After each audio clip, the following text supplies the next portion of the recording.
Boa tarde a todas as persoas que están aquí presentes na sala para asistir a este relevante simposio e a varios títulos e por varias razóns.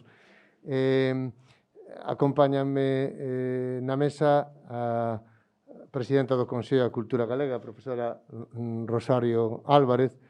Á dereita teño o director do Instituto da Lingua Galega, o profesor Regueira Fernández, e tamén representando a comisión organizadora deste simposio, o profesor Xavier Varela.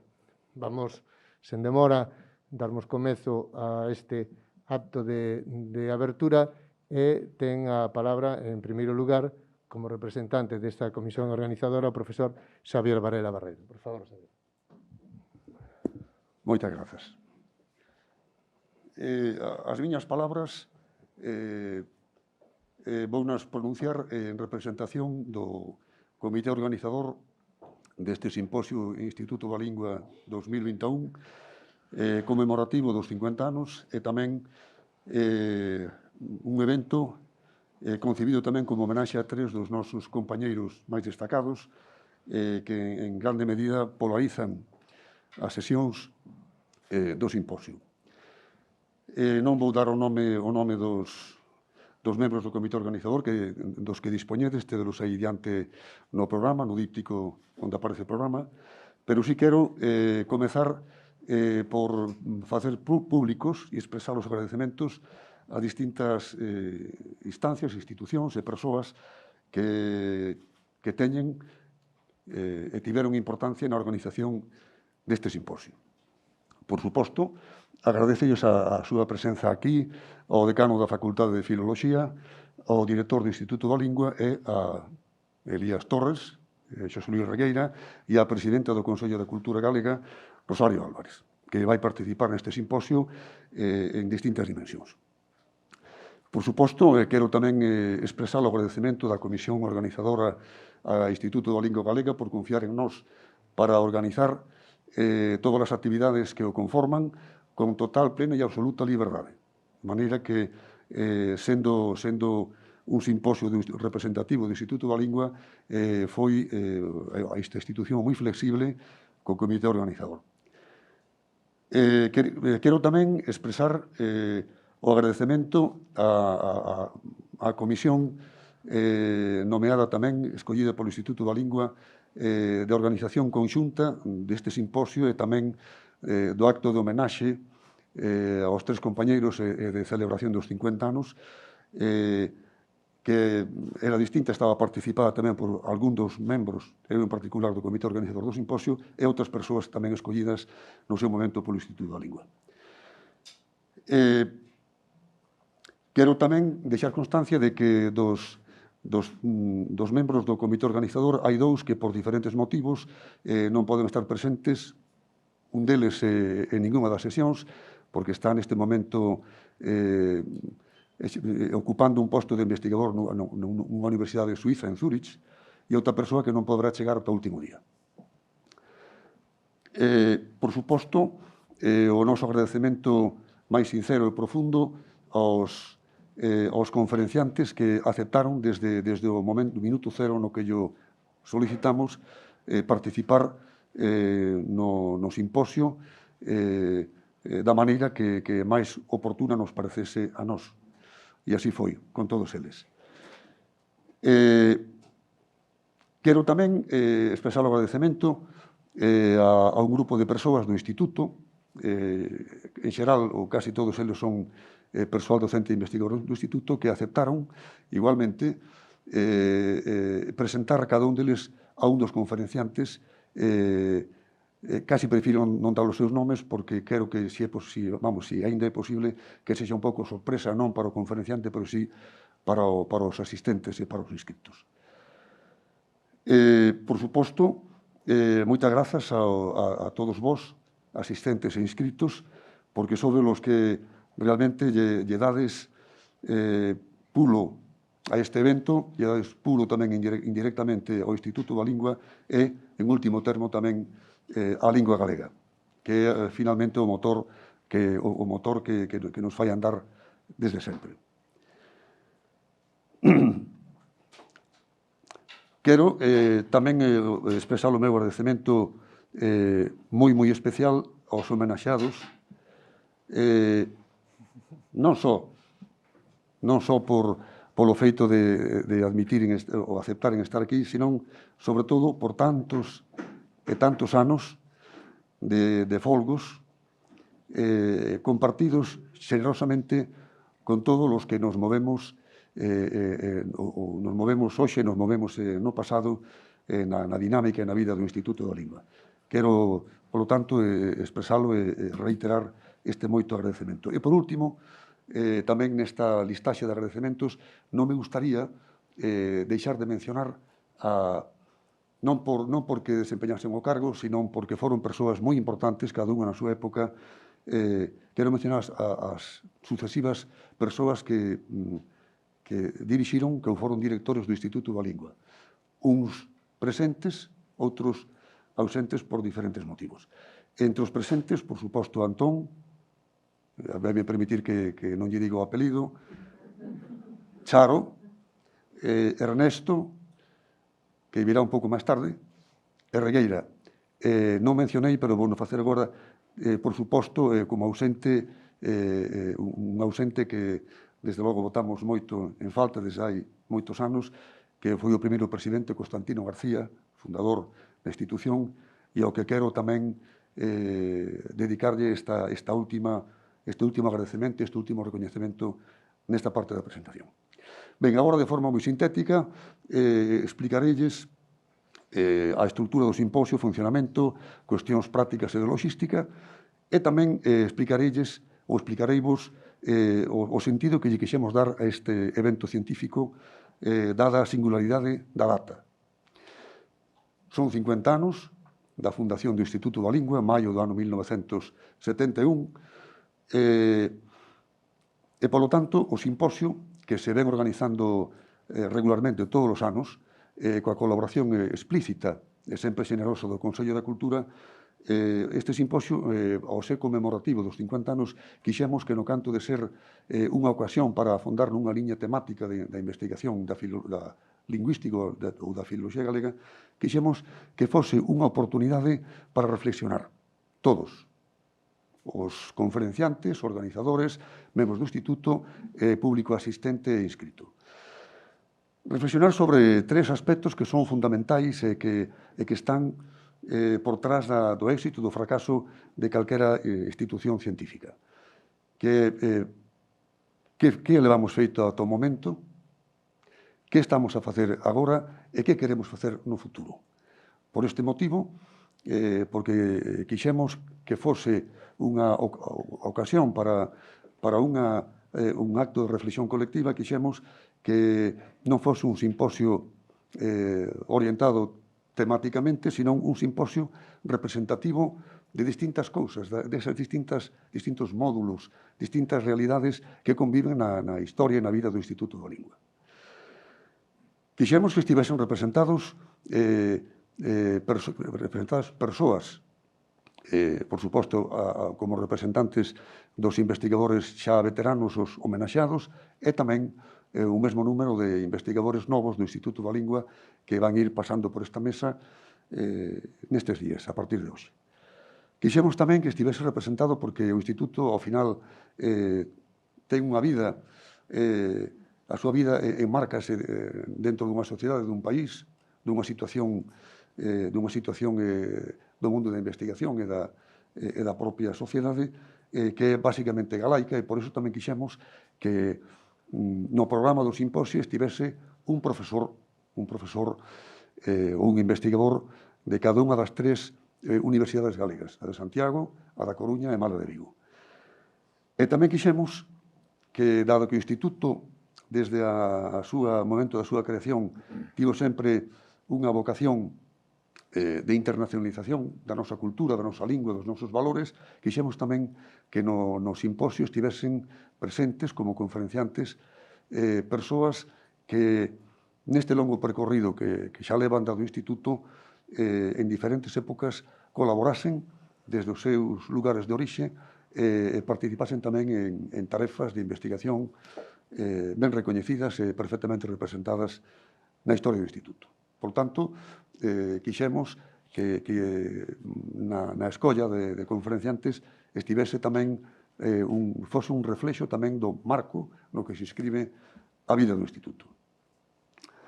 Outra singularidade deste simposio é o feito de que, como os anos pasan inexorablemente, todos imos cumplindo anos, seguramente non vai haber ou non ia haber outra oportunidade na que os tres investigadores homenaxados puidesen ser homenaxados aínda en activo en unha ocasión moi singular como é neste caso os 50 anos do Instituto. E, por tanto, como segunda singularidade, quixemos que non só o acto final do venres, sino tamén o propio simposio virase en torno a estes tres compañeiros polos que certamente todos sentimos moito cariño, moito afecto, cos que nos sentimos en débeda moitos, se é que non todos os aquí presentes que xa temos unha certa idade. Ben, o programa do simposio consta de 4 xornadas. As 3 primeiras van a estar nucleadas por un dos 3 homenaxados. A orde foi aleatoria. Comezará Francisco Fernández Rey, hoxe. Mañán será quen dite a primeira conferencia Rosario Álvarez Blanco, e o mércores será Manuel González quen dite a conferencia. E quixemos que a última xornada, a última delas, estivese protagonizada, sobre todo, polos investigadores novos.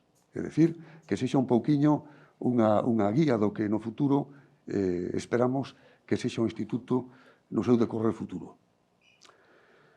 En cada xornada haberá unha parte de coloquio final. Non será un coloquio que siga a cada conferencia, sino un coloquio conxunto que moderará tamén unha persoa, un membro do Instituto, que non ven a conta agora a mencionar día por día, pero sí que será ao final de cada xornada, de cada sesión.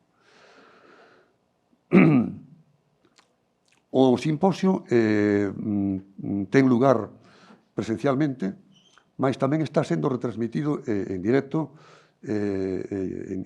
a través de YouTube, a través de Internet, de maneira que calquera persoa que queira asistir en remoto a él sabe que pode facelo, ou calquera de nós, se algún día desta semana non tivese oportunidade ou non puidese achegarse aquí para asistir, pois que saiba que pode facelo en remoto a través de YouTube, nuns links que aparecen recollidos na páxina do simposio dentro da páxina do Instituto da Lingua. A nivel técnico, lembremos que son 4 sesións, todas elas comezan ás 5 da tarde e acabarán sobre as 8, un pouco antes, un pouco despois. A de hoxe será un pouco máis prolongada pola presentación. As persoas que vos inscribistes no simposio teredes, ao final, un diploma acreditativo da vosa participación e da vosa inscripción. Este será en formato digital e enviarémoslo a cada un de vos por correo electrónico pasado o simposio. Para que teña validez, é dicir, para poder obter o diploma acreditativo, pois, en fin, obviamente teredes que asinar todos os días. En principio, pois, está en vigor a norma de que hai que ter como mínimo un 70% de participación, de asistencia. Cual quere dicir que hai que vir 3 días dos 4 dos que consta o simposio. Non esquezades asinar todos os días que veñades aquí, asinar na folla, na listaxe que está ali na mesa de entrada. En fin, como xa o tempo vai correndo, quero rematar a miña intervención. Despois, se me quedou no tinteiro algo, se non expliquei ben algo, pois contestaría a calquera pregunta que me fagades, ou farémolo ao longo destas sesións. Quero rematar cunhas palabras propias para o Instituto e en concreto tamén para os homenaxados. O Instituto é a miña casa, non sei se é segunda ou primeira casa, desde logo é a miña casa profesional, na que sempre me sentín cómodo, na que sempre me sentín unha persoa valorada. Creo que represento con este sentimento o parecer de, se non da totalidade, eu creo que sí, da inmensa maioría dos membros do Instituto. Considero unha persoa moi afortunada por poder contar no meu ámbito profesional cunha institución que me ofreceu todas as facilidades, moitas que para outras persoas, noutras universidades, noutras facultades, non tiveron o seu alcance, non tiveron o seu dispor.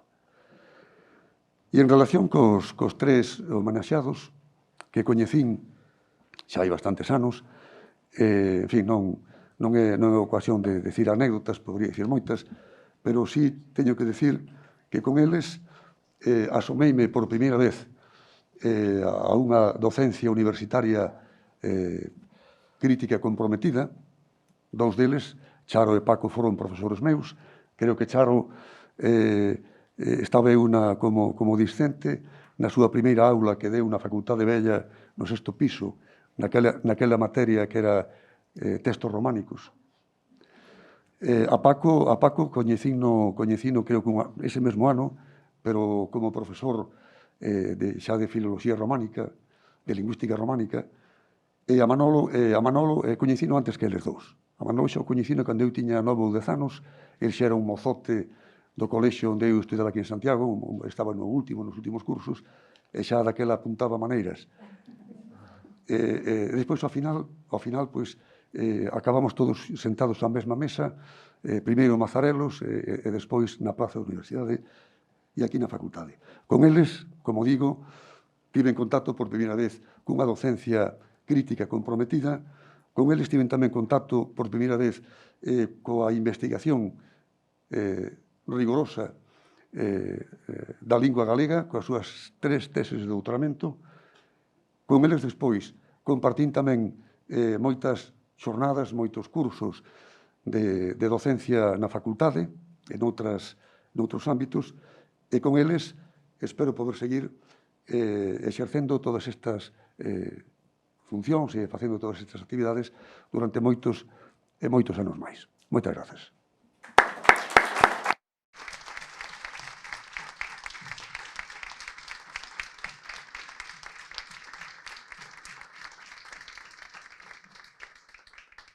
Agora o director do Instituto de Lingua Galega, o profesor Regueira Fernández. Xa está posto. Ben, moitas grazas, señor decano, membros da mesa. Eu vou tratar de ser moi breve porque realmente xa estamos escapando do tempo, culpa nosa porque empezamos moi tarde, pero quero comezar por os obrigados agradecementos como director do Instituto da Lingua Galega, agradecementos a todas aquelas institucións e persoas que nos permiten, que nos axudan a ter un ano máis a celebrar un ano máis este simposio. Entón, vou comenzar polo Consello da Cultura Galega, que colabora todos os anos con este simposio, coa publicación dos resultados do simposio, e non só con iso, senón con bastantes outras cousas, e tamén a Facultade de Filoloxía, que nos acolle cada ano aquí, generosamente, nas súas aulas, no seu seo, para que teñamos estes simposios. Congratúlame especialmente este ano, por un lado, por ver que esta sala está chea, que o ano pasado, en cambio, non puido haber un simposio presencial, así que alégrome que, aínda que esteamos enmascarados, que poidamos vernos, que poidamos estar en presenza, que poidamos falar e que poidamos mirarnos aos ollos, eso xa é un motivo bastante dunha ocasión bastante grata, sobre todo porque este é un ano especial, este é un simposio especial, como dixo o profesor Xavier Varela, é un ano que se produce unha celebración que é do 50º aniversario do Instituto da Lingua Galega, 50 anos, que xa é un percorrido relativamente longo, non? Dicíame hoxe unha compañeira aquí na cafetería, dicía, pois 50 anos non é tanto, porque parece que o Instituto da Lingua Galega estivo aí toda a vida, non? Pero, en realidade, 50 anos si é un percorrido bastante longo que, como se ve aí, como se ve aquí nesta exposición, non? Hai unha serie de obxectos que mostran que son testemunha un pouco da historia de todos eses anos. Para entendermos un pouco o contexto no que se crea o Instituto, leo unha cita da profesora Vilar Vázquez Cuesta, que era catedrática de portugués na Universidade de Salamanca, despois foi naqui, era autora dunha coñecida gramática do portugués, que dicía nunha recensión á gramática de Ricardo Carballo Calero, publicada en Grial, ou sea, recensión publicada en Grial no ano 67, dicía: para el estudioso de la lingüística románica, el área ocupada por el gallego resulta una zona casi virgen y de la que es difícil hablar con seguridad. Si la bibliografía existente sobre este idioma puede calificarse de bien escasa, este hecho se había agravado por el carácter anticuado de la misma y por su inaccesibilidad. É dicir, este era o estado da lingüística galega pois, no momento en que se crea o Instituto da Lingua Galega, non? Ese é o contexto no que se crea. 4 anos despois desta cita, publicase, o Instituto inaugúrase coa publicación dun método de lingua galega que estamos en pleno franquismo, no ano 71, pero publica un método de lingua galega que toda unha declaración de intencións, é dicir, non só se trata de construir, de publicar materiais lingüísticos sobre o galego, senón facelo de maneira que sexan instrumentos de utilidade para a lingua e para a normalización social do galego. É dicir, para reverter e para cambiar a súa situación social. Aí están, primeiro, empezamos con eses métodos, despois ven esas dúas ramas, digamos, están presentes prácticamente en toda a traxectoria do Instituto da Lingua Galega. Non vou citar máis que o Atlas Lingüístico Galego, que, por un lado, sitúa o galego na xeografía lingüística e na lingüística románica, que no ano 71 podíase discutir se o galego era unha lingua ou un dialecto, pero hoxe xa non se discute, gracias a cousas como o Atlas Lingüístico Galego, que ademais foi unha obra fundamental despois para a estandarización da lingua, tanto para a conformación das normas ortográficas e morfolóxicas, etc. E depois, a partir de aí, ven traballos de gramática, traballos de lexicografía, traballos de dialectoloxía e traballos en todas as áreas en que se era capaz de traballar. E acabamos, despois, por exemplo, coas tecnoloxías da fala, e o punto no que estamos hoxe, que estamos co proxecto NOS, participando no proxecto NOS, que é un proxecto para dotar o galego de ferramentas tecnolóxicas como asistentes de voz, traductores automáticos, etc. Asistentes de conversación, etc. É dicir, eses foron un pouco os principios que guiaron sempre o Instituto da Lingua Galega. Estamos aquí, en boa parte, tamén grazas ao traballo, non só destes 3 persoas que estamos homenaxeando, pero dunha maneira fundamental tamén foron eles os que nos trouxeron aquí. Foron estas 3 persoas, foron Francisco Fernández Rey, Rosario Álvarez e Manuel González, os que trouxeron o Instituto ata hoxe.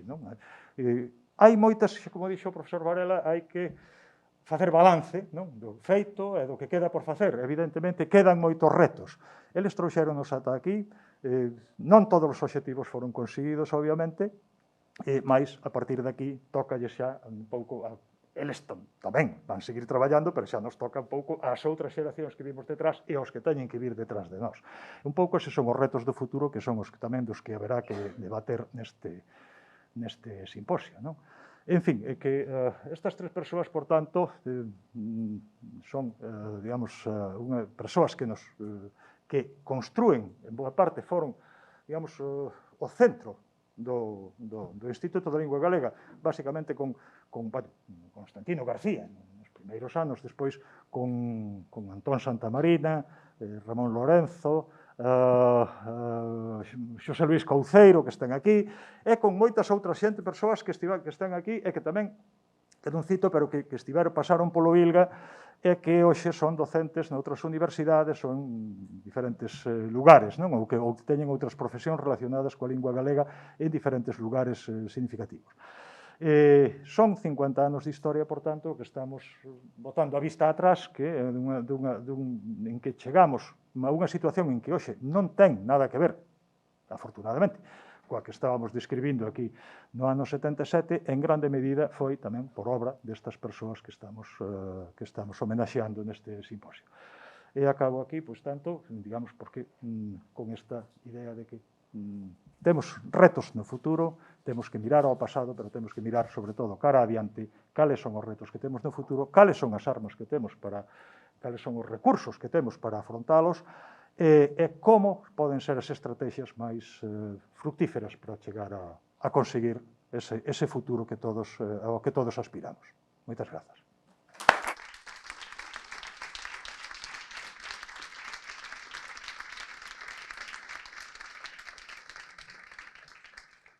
Ten agora a palabra a presidenta do Consello de Cultura Galega, a profesora Rosario Álvarez Blanco. Moitas grazas. Primeiro, grazas por estar aquí, da gusto efectivamente de la sala chea, de tantas caras coñecidas e queridas. Efectivamente, son 50 anos son moitos. Son 50 anos de traballo colectivo, son moitas vidas dedicadas á historia do Instituto, non? 50 anos que ademais coinciden nun ano en que tamén se cumplen 40 anos do Estatuto da Autonomía, e eu comezo por iso porque cando xa se dixo que o Instituto naceu no franquismo, non? É dicir, cando realmente se aproba o Estatuto da Autonomía, o Instituto tiña 10 anos. Podemos ver desde agora que 10 anos efectivamente son poucos anos, pero cando se crea o Estatuto da Autonomía e a partir dese mesmo momento se comeza xa a concibir como debería ser o Consello da Cultura Galega, que aparece nomeado no Estatuto da Autonomía, e se poñen de maneira inmediata a concibir como debe ser, e unha das primeiras leis da autonomía é crear o Consello da Cultura Galega. Nese momento xa o Instituto tiña unha traxectoria que era absolutamente incontestable.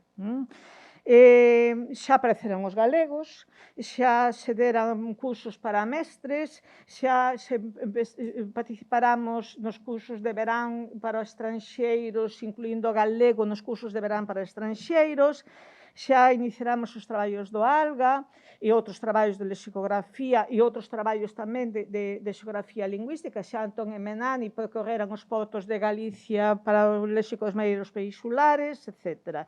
Xa se creara a Verba e os seus anexos, xa se fixeran as bases para a unificación do galego, etc.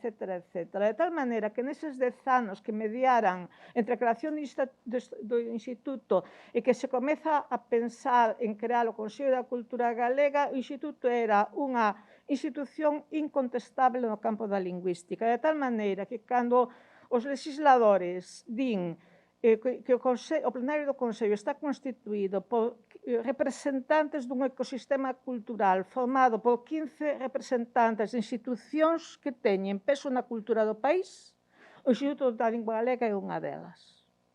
Está a Universidade, está a Real Academia Galega, está a de Ciencias, a Xurisprudencia, un representante da Rede Galega de Museos, a Fundación Rosalía de Castro.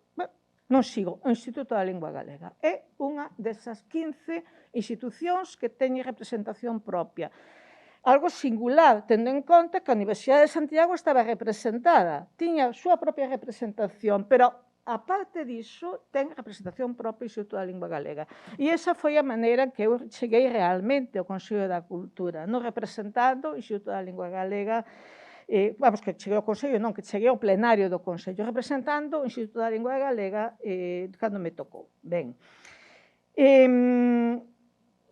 como membro, sendo o Instituto membro do plenario do Consello e con ese aval que xa nos daban tantos anos de traballo e con ese aval social que tiñamos, foi coas credenciais con que eu fun adxunto da executiva do Consello da Cultura Galega, sendo presidente Carlos Casares, e creo que Quique debía ser secretario daquela, no ano 2000, petando a porta, pedindo botádenos unha man. Nos poñemos a parte científica e vos poñedes a parte de divulgación dos resultados. E aí foi onde asinamos un pacto que dura ata hoxe, polo que co milenio empezamos a facer estes encontros. Estes simposios do ILGA empezaron co milenio. É moi fácil botar a conta. Estamos no ano 21, van 21.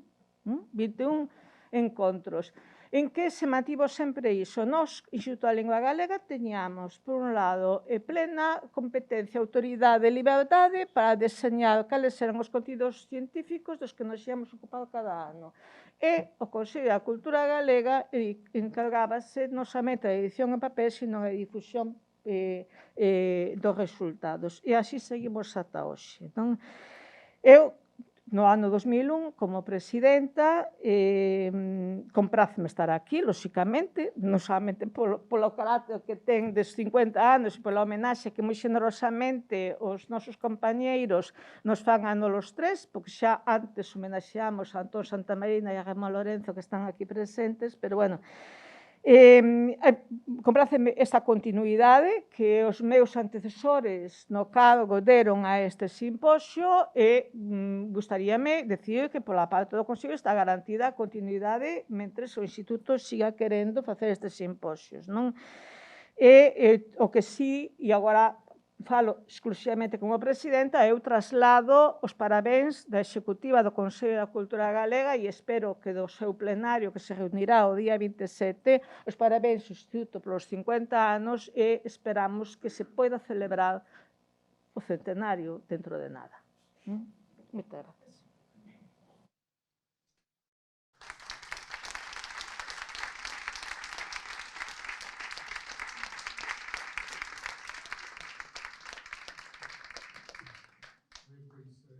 Boa tarde máis unha vez. Comezo por cumprimentar as persoas que me acompañan nesta mesa, o presidente do Consello da Cultura Galega, o director do Instituto da Lingua Galega e o profesor Varela Barreiro na representación da comisión organizadora e, obviamente, a todas as persoas que aquí nos acompañan tamén a través do canal de YouTube. Necesariamente breve, por varias razóns, non quero deixar de indicar que este é un acto moi relevante e vale a pena subliñalo. Isto permíteme tamén cumprimentar que non está aquí como vicerreitora a profesora López Couso, que nos acompaña tamén, quixo acompañarnos tamén neste acto de presentación do simposio, tamén o director do Departamento de Filoloxía Galega, o profesor Cidrás, tamén o director do Departamento de Lingua, Literatura Española, Historia e Literatura e Lingüística Xeral, o profesor Fernández Mosquera. Contamos tamén, entre outras persoas, coa exdecana Mercedes Brea, hoxe profesora Zonora, en a que tamén quero cumprimentar. En fin, suliñar, por tanto, con estas presencias e con de todas as que aquí están, un acto, como digo, notável e relevante. Son xa 21 anos de simposios, iso xa é moi relevante. Estamos diante dun programa, foi xa glosado, que nas súas varias dimensións mostra tamén esa abertura e esa trayectoria do Instituto da Lingua Galega e os seus desexos de futuro. Están aquí tres persoas tamén notáveis e relevantes na trayectoria da Universidade de Santiago de Compostela, e particularmente, claro, do Instituto da Lingua Galega e da Facultade de Filoloxía, que teremos oportunidade tamén de homenaxear máis en concreto no último día. E eu só quería destacar dúas ou tres cousas que sí que me parecen da maior oportunidade. Primeiro, este carácter de reflexión son das persoas que opina que a memoria é fundamental. E perder a memoria fai perder moitas veces o norte. Non só xa en termos de gratitude, non é só isto, aínda que tamén é fundamental. Tamén para saber de onde vimos e para onde vamos. E dese punto de vista, penso que este é un simposio que é máis un simposio e, no entanto, é un simposio ben singular e penso que vale a pena subliñalo. Nese sentido de memoria, a presidenta do Consello da Cultura Galega referíase ao ano 81, eu penso no ano 71, e penso nun momento, finais da década de 60, inicios da década de 70, en que na Galiza viveuse unha enerxía verdadeiramente forte en relación ao galego, e o Instituto da Lingua Galega, non sei se propositadamente ou non, fai parte desa enerxía, non teño dúbida. Fai parte dunha enerxía que despois se foi concretizando en varios dos acontecimentos e das participacións que indicaba agora a presidenta, tamén na participación social, nos desexos de ir avanzando na progresivo, por un lado, en fin, normalización do idioma, por outro tamén do seu coñecimento en todas as súas dimensións. E para min, eu levo isto e quero subliñalo, cando se inaugurou o edificio que hoxe alberga o Instituto da Lingua Galega, ali na Praza da Universidade, confeso, sen ningún pudor, que levo sempre o cheiro daquel verniz que perdurou durante bastante tempo, polo menos na miña memoria, como sinónimo tamén de esperanza, de ideas de, en fin, por fin está isto, é dicir, hai un avance notable nese sentido, e, ao mesmo tempo, de coñecimento, comezaba a haber bases para un coñecimento, probablemente con máis medios. E así eran tamén alturas de esperanza social, sen dúbida. E iso viña tamén dun traballo anterior, dunha memoria, terei a oportunidade de comentalo en concreto nese día de homenaxe de persoas que dedicaron, pois sí, moito tempo, moita enerxía, moita vontade tamén e algúns problemas, sen dúbida, a eses obxectivos do coñecimento que hoxe nos permiten estar aquí facendo unha celebración destas características. Por todo isto, quero, como decano da Facultade de Filoloxía, tamén como membro da Universidade de Santiago, e até en termos civis, saudar moi vivamente a celebración deste simposio e ter o prazer de dicir, bon, agora comezan os traballos, queda aberto este simposio e teremos xa o prazer de ouvir aos próximos conferencistas. Moi agradecido. Moitas gracias.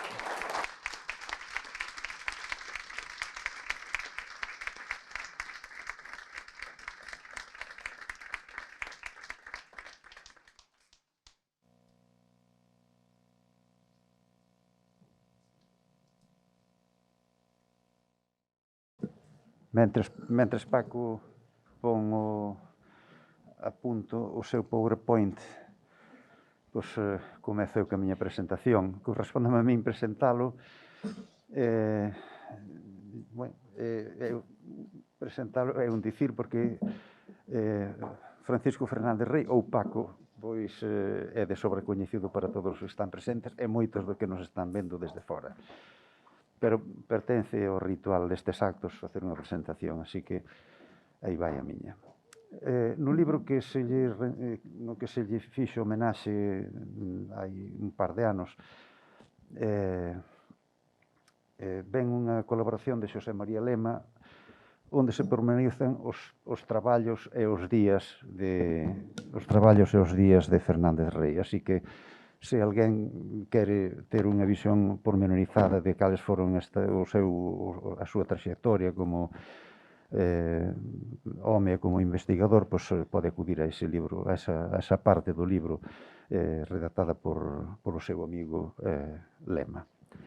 Eu vou recordar aquí só en titulares os campos en que vai ser recordado na historiografía da lingüística galega e na románica tamén. En primeiro lugar, traballos referentes a xeografía lingüística do galego, como é o caso do Atlas ou a dialectoloxía. En segundo lugar, traballos relativos ao corpus e ao status do galego, traballos relativos á consideración do galego dentro dos estudos románicos, traballos referentes ás linguas románicas en situación de minorización ou tamén en busca de recoñecemento, como é o caso do sardo, do friulano, do asturiano, do granadés, do corso, e incluímos nesto tamén o galego extremeiro, que lle ten unha querencia especial. En quinto lugar, a presenza do mar léxico especialmente na literatura e tamén en obras de tipo filolóxico, como son dicionarios especialmente. E nos últimos anos tense dedicado tamén á recuperación da memoria de Cabanillas, aínda que non exactamente desde o punto de vista filolóxico, pero é un mérito que lle debemos e que honra que en honra que se fai en honra deste gran persoeiro da nosa literatura. Paco ten unha memoria admirable, pero ademais ten outra cousa, que ten o bo costume de guardar papéis, e guardou moito desde o ano 74. Ademais apunta o que se acorda nos consellos científicos, así en outras xuntanzas, así que a parte do que está nas actas, el ten unha acta particular. Así é que ninguén mellor que el para facer unha historia do Instituto da Lingua Galega. A parte dos papéis que se conserva no Instituto e que el conserva, ten saído bastante na prensa, pero se fixese a historia do Instituto tendo só como fonte as hemerotecas, seguramente se secaría unha idea algo negativa de nós, porque a prensa, incluso a prensa galeguista, que é a que máis nos aireaba, é un exemplo, a nosa terra, non sempre noticiaba imparcialmente o que facíamos, máis ben incluso o contrario. Por iso digo que é necesaria a historia de Paco, non só para facer unha xeografía do Instituto da Lingua, senón para contar a verdade do que significou o Instituto no proceso de rehabilitación da lingua galega. Esta conferencia que nos vai dar hoxe é un resumo dun libro máis amplo que hai moito tempo está a preparar. Así que o que nos di aquí xa compromete definitivamente a escribir ese libro.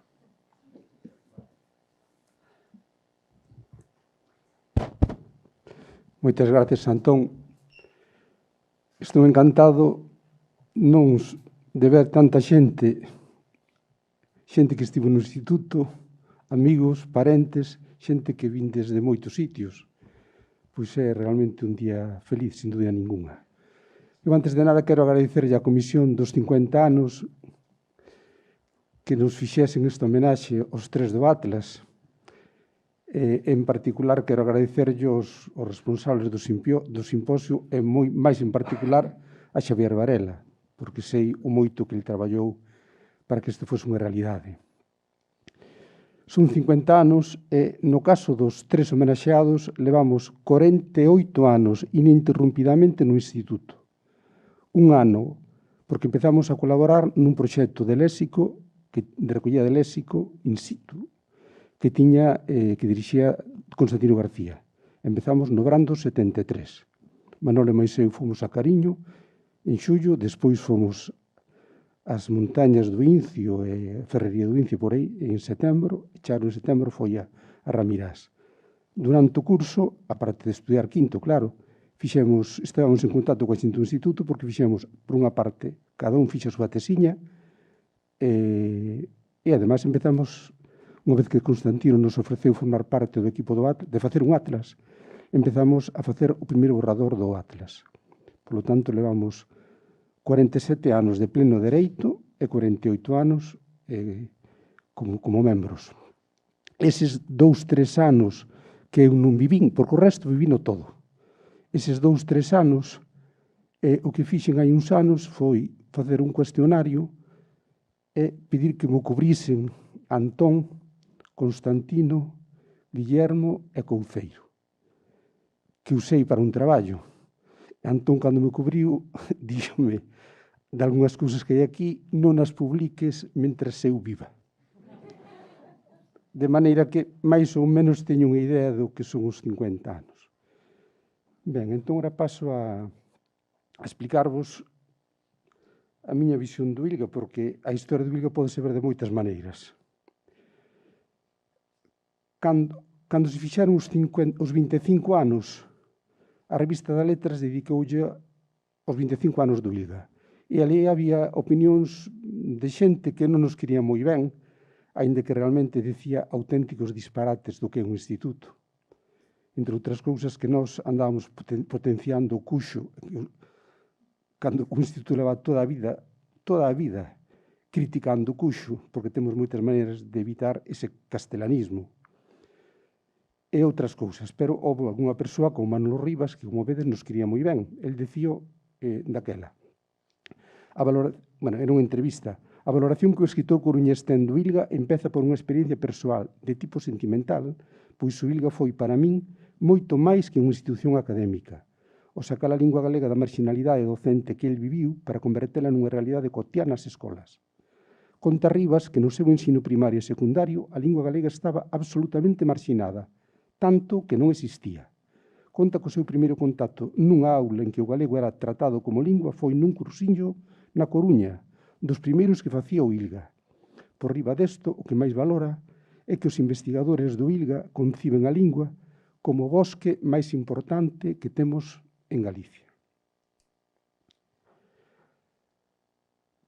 Para entender o nacemento do ILGA é fundamental saber que en 1970 se aprobou unha lei, a Lei General de Educación, ou Lei Villar Palasí, unha lei que permitiu o ensino obligatorio ata os 14 anos e a lei dos que cursaron ou cursastes EXB, e que se experimentou sobre todo na provincia de Pontevedra, cos agrupamentos escolares e demais. Esta lei estivo en vigor ata o ano 90, o sea, 8 anos do goberno socialistas ainda estivo en vigor. Que é o que tiña de relevante esta lei deste ministro valenciano?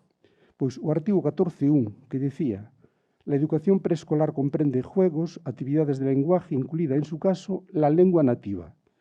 O artigo 17.1, que era xa para a EXB, os cursos de EXB, decía: las áreas de actividad educativa en este nivel comprenderán el dominio del lenguaje mediante el estudio de la lengua nacional, español, el aprendizaje de una lengua extranjera y el cultivo, en su caso, de la lengua nativa, outra vez. Entón, tendo en conta estas referencias á lingua nativa que se podía levar ás escolas, nos estatutos provisorios da Universidade de Santiago, no artigo 2 facíase unha referencia ás linguas vernáculas, neste caso, ao do galego. E tamén, para estudiar as linguas vernáculas e outras cousas, facíase referencia á posible creación de institutos departamentais. 10 anos ou 11 anos despois de que foi 9 anos, porque isto foi no 80 en Tréveres, 10 anos despois de que xa o ILGA fose unha realidade, Constantino García, nun coloquio en Tréveres, era o director do ILGA, decía: despois de estar traballando bastante tempo na recolleita de materiais lingüísticos por todo o territorio galego e ter preparado os materiais dialectais para a súa publicación, pensamos que era chegado un momento non só de facermos unha normativa práctica que servise como lingua culta para estes traballos e lingua axeitada para o ensino, senón tamén de crearmos unha institución universitaria supradepartamental que tivese como misión non só a realización de traballos de investigación sincrónica da realidade lingüística do galego, de traballos puramente dialectais, de formación do personal investigador, senón tamén que tivese como fin primordial a promoción e cultivo da lingua galega en todos os niveis da vida galega. En maio do 71, preséntase ao público a edición de Galego 1 e créase oficialmente o Instituto da Lingua Galega. Efectivamente, o 14 de maio do 71, un retor fascista, porque era un retor fascista, García Garrido, presentou públicamente, xunto cos responsables de publicacións, que era o catedrático de latín, Díaz y Díaz, esta obra con esta coberta tan impresionante, porque aí estaba o petróglifo de Mogor. A autoría era Universidade de Santiago de Compostela, Instituto de la Lengua Gallega. Tiña todas as lecturas, este primeiro exemplar ten explicacións en castelán, a pesar do nome gallego. No segundo xa estará todo en galego e o terceiro tamén. O sobrinho do pintor Maside, Xulio Maside, foi o que ilustraba as diferentes unidades. Tiráronse 8.000 exemplares, en 4 meses e pico xa se vendera máis da metade. No 77 ou por aí levábanse vendidos 50.000 exemplares de toda a serie. Foi realmente un bestseller. De feito, unha terceira edición no 75. O ILGA crease oficialmente, presentouse o 14 de maio, pero creouse oficialmente o 26 de xullo de 71, que é cando se creou o padroado, presidido polo rector Manuel García Garrido, e aí aparecen como fins fundamentais aqueles aos que se refería antes don Constantino. O sea, como primeiro fin, estudo, promoción e cultivo da lingua galega. Este realmente é o mascarón de proa do ILGA do 71 a hoxe. Estudo, promoción e cultivo da lingua galega. Despois, a investigación sincrónica da realidade lingüística do galego e outros máis, e, finalmente, a formación de persoal investigador interesado no campo da lingüística galega, a relación entre profesores españoles e estranxeiros interesados neste campo de traballo, etc. Na primeira reunión do padroado elixiuse un consello de dirección no que estaban varios catedráticos da Facultade de Filosofía e Letras e dentro deles elixiron un equipo directivo. A dirección correspondiulle a Constantino García, que era catedrático de Filoloxía Románica e que fora a alma da creación do departamento. De feito, o galego 1 non se fixo no ILGA. O galego 1 fíxose no Departamento de Filoloxía Románica. O sea, porque o ILGA non existía. A súa dirección foi para o catedrático de latín, Manuel Díaz y Díaz, e a secretaría para Ricardo Carballo Calero, que naquel momento era representante de Fingoi no padroado. Naquel momento era profesor meu, non era profesor ainda catedrático, era profesor de Lingua e Literatura Galega. Cando despois no 72 foi catedrático de Lingüística e Literatura Galega, ele ocupou a vicedirección e Díaz pasou a ser secretario. Cando se creou o Instituto da Lingua non tiña sede. A súa sede eran as mesas dos profesores que elaboraron o método. Aí á dereita, no que é hoxe, do que era daquela a Facultade de Filosofía e Letras, a planta primeira era Dereito, Facultade de Dereito, a baixa, a planta primeira era a Facultade de Filosofía e Letras, aí estaba toda a reitoría, etc., etc. Porque é o que estaba aí. Entón, non tiña sede. A sede vai ser, unha vez que se segrega a Facultade de Filoloxía por un lado e Xeografía e Historia por outra, a nos vai nos corresponder este edificio a partir do ano 75. Entón, aquí temos, o primeiro a sede era nun semisoto. Estivemos o primeiro abaixo, entre a sala de xuntas e o despacho administrativo. Pero despois xa pasamos para aquí. E así foi a sede do ILGA, unha sede digna, dentro da Facultade de Filoloxía, ata que o 13 de abril do 84 pasamos ao edificio López Ferreiro. Eu aquí busquei o que é a noticia de prensa na que se nos entregou aos membros, o sea, veu o retor, aí infórmase na nota de prensa que se falou en galego, o sea, o retor, Suárez Núñez, foi quen realmente nos conseguiu esa casa. E o que é xa máis relevante é que un mes máis tarde, o 15 de maio, celébrase a primeira reunión do padroado na nova sede e aquí aí estaban invitados todas as autoridades do país. Este é o gobernador civil da provincia, este é Malfañe, o presidente da Deputación da Coruña, este é o retor en función, Suárez Núñez, este é o presidente do Parlamento de Galicia, Rosón, este é o presidente do Goberno de Galicia, da Xunta de Galicia, Alborro, este García Sabel, que era presidente da Academia e a vez era o delegado do Goberno en Galicia, este era o conselleiro de Educación Vázquez Portomeñe, este era o retor que acababa de ser elixido, Pajares, este era a condesa de Fenosa. Como vedes, pois unha excelente representación para a inauguración. Pero fixadevos no titular. Aquí, don Constantino lamentou públicamente diante de toda esta xente que se apartara o ILGA das funcións normativas da Lei de Normalización cando fora que prácticamente máis traballara na codificación ata o momento. Aínda así, dixo que o ILGA continuaría traballando, a pesar de telo retirado da Lei de Normalización. Consonte co primeiro punto dos seus estatutos, por dicirlo así, fundacionais, o ILGA elaborou o material didáctico do aquí xa se falou. O primeiro foi ese volume Galego 1, Galego 2 e Galego 3. Tiña aquí o dato de que a comenzos do 78, isto forma parte das atas, levábanse vendido uns 50.000 exemplares do método. O equipo redactor foron, así figura no final do Galego 3, Constantino García como director, Couceiro, Lorenzo, Rojo, Santa Marina, pero tamén moitos outros membros do antigo Departamento de Filoloxía Románica colaboraron. Cando un lê as atas do padroado dos anos 70, en todas as atas hai unha preocupación inmensa pola problemática de introducir o galego por unha parte, dar cursos voluntarios a estudantes de bacharelato e de COU, e, por outra parte, dar cursos a mestres e outro tipo de xente. Eu aquí puxen, bueno, isto é, no ano 71-72, había 11 institutos de Galicia onde se impartían clases de galego co método galego 1, e logo, eu aquí o que poño é, porque para dar os cursos, para que tiveren validez, que nos tutelaba era o instituto. Por tanto, os institutos tiñen que dirixirse ao director do ILGA explicándolle que curso iban dar e que profesores.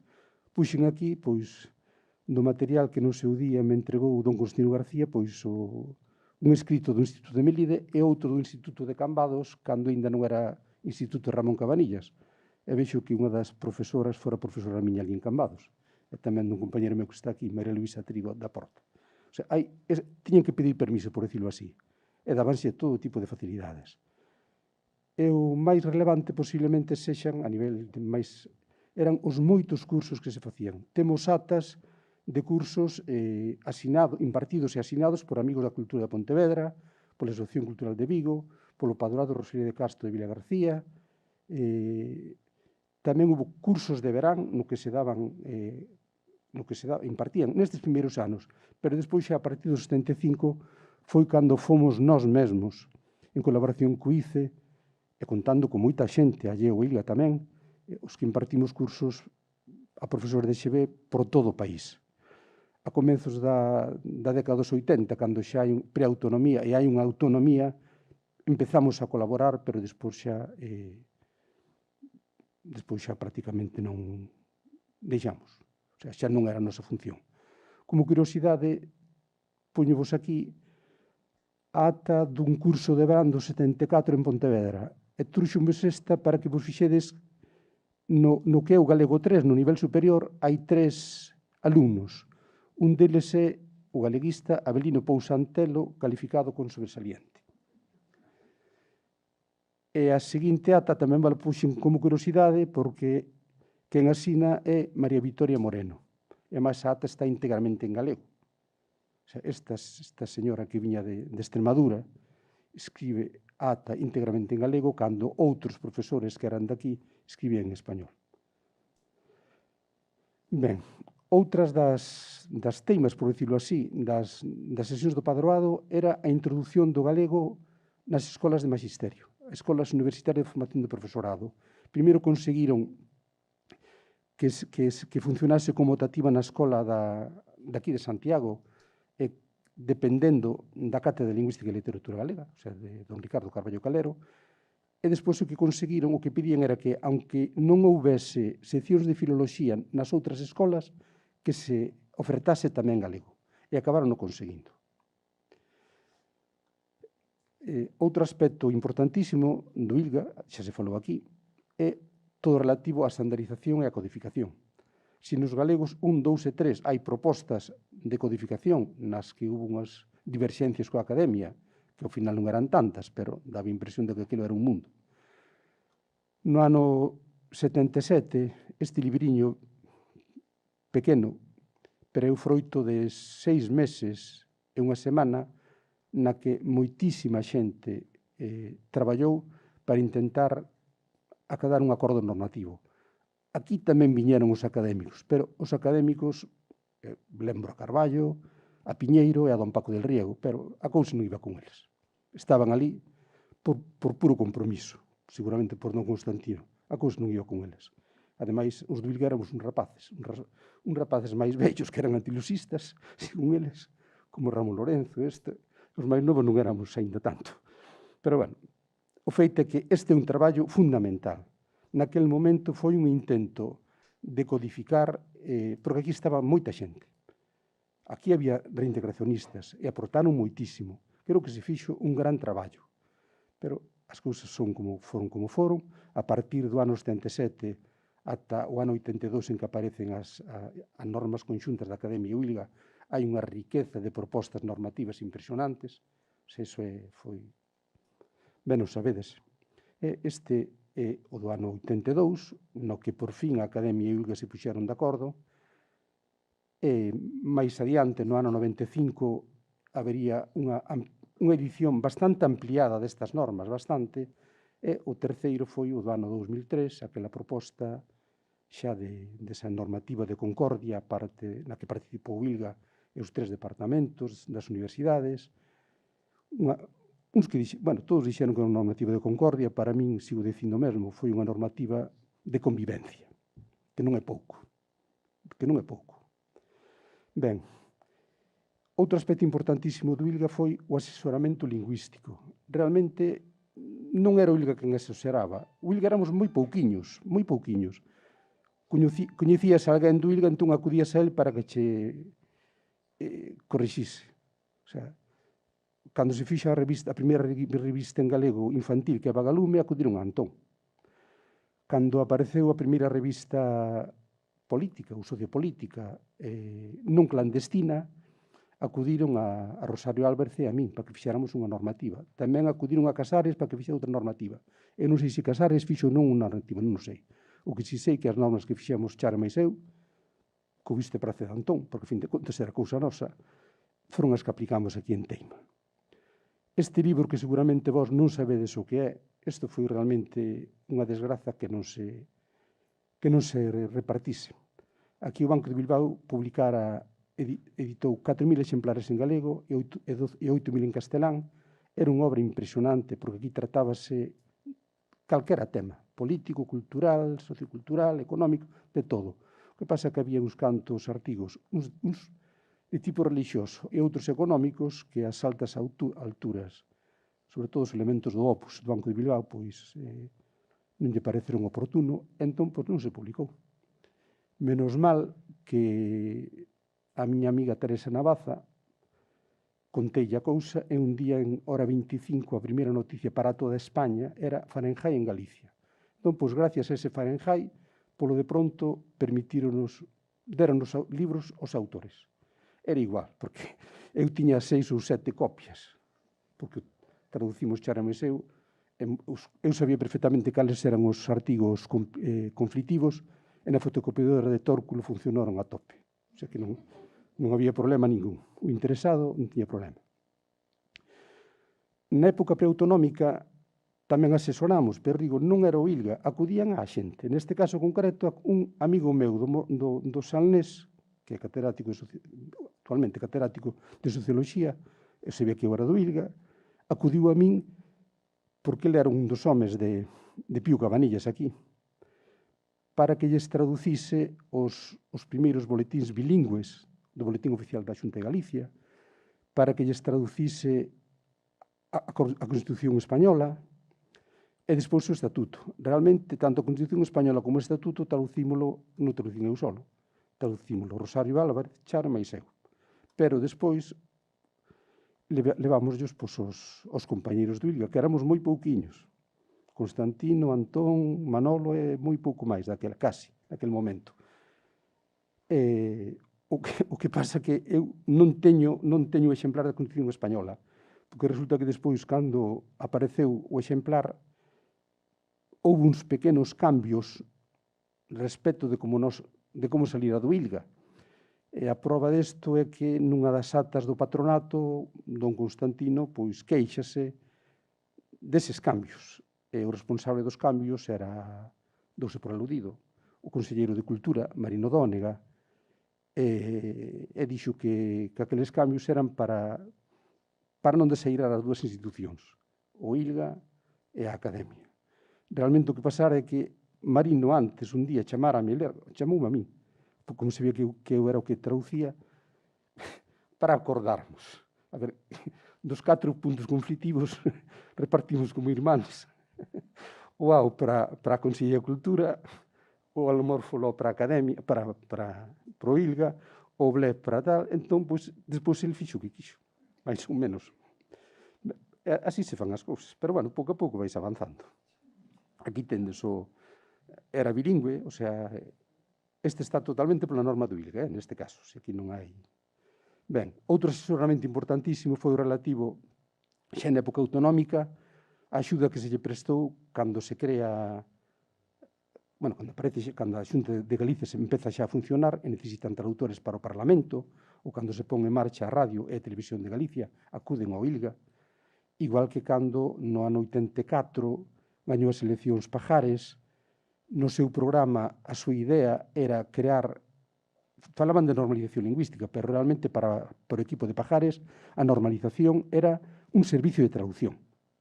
Bueno, pois para ese servicio de traducción inicial veu o ILGA cos seus vicerrectores e douselle axuda. Outra cousa é que naquele momento había nacionalistas no claustro que consideraban que normalizar non era só traducir, que normalizar era facer que poñer os medios para que calquera persona da comunidade universitaria, fose laboral, fose estudante, fose docente ou discente, pudese vivir en galego, a marxe de que outros fixesen en castelán. O ILGA que era unha sección de linguaxe administrativa e aquí nesto ten moito que ver o papel de Pepiño de Redondela, hai que dicilo. Editou, además estive en contacto con moitos concellos, editou varios cadernos de termos xurídicos, de documentación municipal. Outro aspecto importantísimo foron os cursos de verán de Lingua e Cultura Galega para estranxeiros, que creounos o ILGA, e non tiña nada que ver a academia. O que pasa que nun momento en que de repente desde o rectorado querían cobrar ese imposto revolucionario 10% tal, o que fixo Constantino foi leválos para a academia. Entón, pois, empezou a colaboración entre a academia e o instituto, pero realmente que nos creou foi a academia. Non me vou falar aquí dos cursos, porque senón xa consumiría toda a hora. Outro aspecto importantísimo no ILGA foi de investigación. Eu aquí non puxen unha cuberta de verba, podía poñela, sobre todo porque verba e os seus anexos levaron o galego a sitios de fora de España onde nunca o galego tiña presenza. Poño simplemente como homenaxe a don Constantino o anexo 27, que é o glosario de voces galega, na que colaboramos 40 e tantas persoas, recollendo material, sobre todo para tesiñas, outros para teses, por toda Galicia. Unha das grandes obras é o Atlas Lingüístico Galego, que sigue vixente desde o ano 74. A dirección deste proxecto é de Constantino García Antón Santamarina e os investigadores iniciais fomos Rosario Álvarez, eu e Manuel González. Por se alguén non veu un atlas, ese é a rede de puntos, comprende a Galicia administrativa e despois a parte do Eonavia, dos Ancares de León e o Bierzo Occidental e tamén as Portelas de Zamora. Aquí puxen algún mapa, este é un mapa segundo do Atlas, do volumen 1, o de Cantades. Este, xa que estamos no outono, creo que sí, xa que estamos no mes de outubro, pois puxen un mapa do mes de outubro.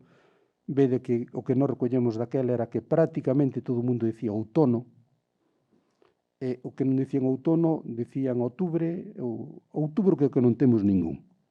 Se puxemos no estándar outubro, foi por armonizarnos co portugués, non porque o recolleramos. A forma máis que popular é o outono. E moitos preguntaredesvos, se o mes é outono, como lle chamaban a estación? Bueno, pois moita desta xente que lle chamaba outono ao mes, a estación chamáballe primavera do outono. E a primavera do outono non é exactamente a primavera, é unha primavera para a xente que é a que estamos agora, que vai da vendima á castañeira, máis ou menos. E aquí puxen outro mapa, xa que aquí chove tanto, pois puxen un mapa do orballo. Recollemos centos de formas para designar o orballo, esa chuvia miudiña. E, ao final, pois, fixemos un mapa sintético para que se vexan as áreas das moitas formas de designar a chuvia miudiña. Outro aspecto importantísimo foi o da codificación ortográfica e léxica. E aquí o traballo fundamental é o Volga, coordinado por Santamarina e González, donde colaboraron moitas persoas e que foi fundamental na elaboración tamén das normas, por unha parte, e por outra parte na elaboración de moitos dicionarios. O sea, prácticamente a maioría dos dicionarios que se fixeron na xira autonómica partiron. Digo a maioría, e algún que non. pero partiron do Volga. Tamén se traballou no ILGA nun estándar oral do galego. Este é obra fundamental, obra de Regueira, non? Que é unha colaboración do Instituto coa Academia. Outro aspecto importante, desde o comenzo do ILGA, é a relación cos investigadores e centros de investigación. Xa eran dos puntos principais. Digo que é desde o principio, bueno, aquí paseime, é maio do 71, non maio do 72. En maio do 71, cando se presenta o Galego 1, o que fixo o ILGA foi traer xente de fora para tratar problemas de filoloxía galega e portuguesa.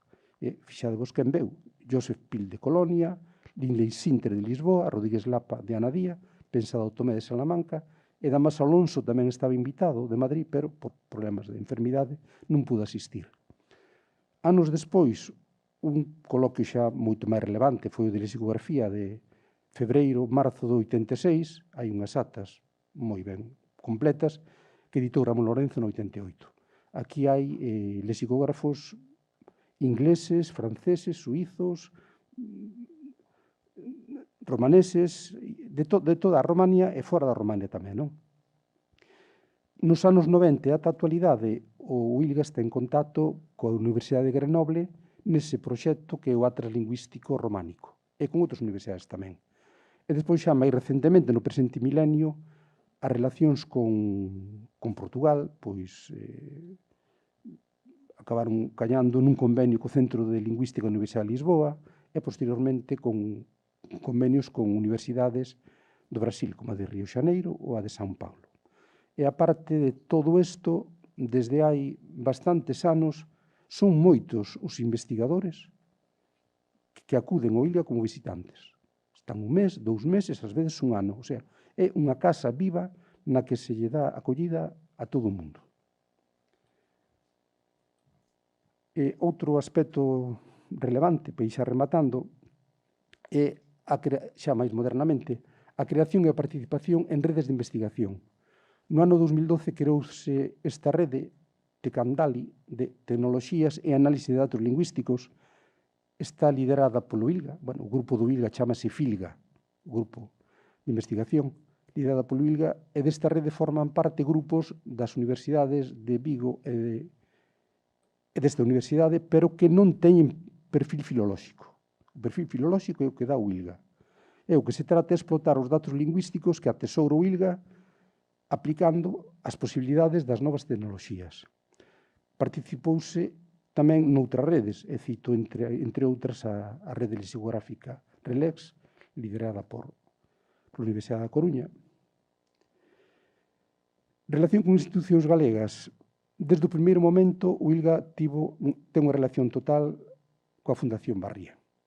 A Barrié non creou o ILGA. A Barrié colaborou no ILGA desde o primeiro momento. É a institución que aporta cartos desde o primeiro momento e ata a actualidade. Coa Xunta de Galicia, na xeira autonómica, sobre todo, antes coa Dirección Xeral de Política Lingüística, agora coa Dirección Xeral a Secretaría Xeral de Política Lingüística, en algúns momentos con colaboracións puntuais con certas consellerías, coa de Presidencia e coa de Xustiza. Co Consello de Cultura Galega, o Consello de Cultura Galega tuvo a súa primeira sede. A sede inicial foi no Instituto da Lingua Galega. Supoño que a actual presidenta o recorda. O sea, ali estaban, ali os acollemos durante bastante tempo, ata que despois foron para a Rúa do Vilar e despois lle fixeron ese edificio precioso, pero estuveron na nosa casa. E desde o ano 2000, xa se dixo, pois, entre outras accións, pois colaboramos co simposio anual. Coa Real Academia Galega tamén hai boas relacións. No ano 2006, cando foi o ano do centenario, fixose un convenio para unha aplicación informática dos apelidos, que levaron a cano Anabel e Sousa. No 2011 ou 2012, non sei exactamente, fixose o convenio marco para redactar unha gramática e un dicionario de apelidos. E agora sí que vou pasar para non marearvos, porque aquí o que fixen foi coller da web unha relación dos proxectos. Que, se algún do ILGA non ve o seu proxecto, que non se mosquee.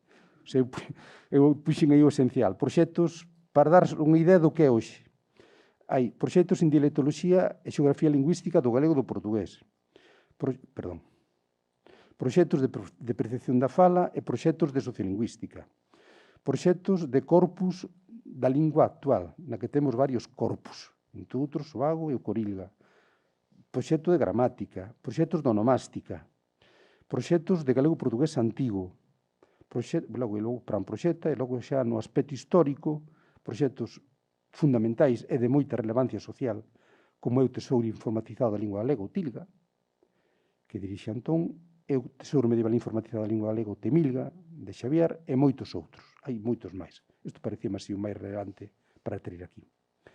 Neste momento, hoxe, en outubro do 2021, o ILGA, dito sin modestia ninguna, é un centro de investigación plenamente consolidado. Non o dicimos nós, dinos de fora.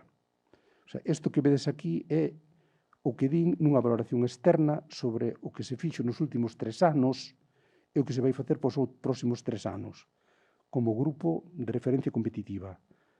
No comeza a valoración global, dísenos: grupo de solidez incuestionable con una excelente dotación de recursos humanos y técnicos.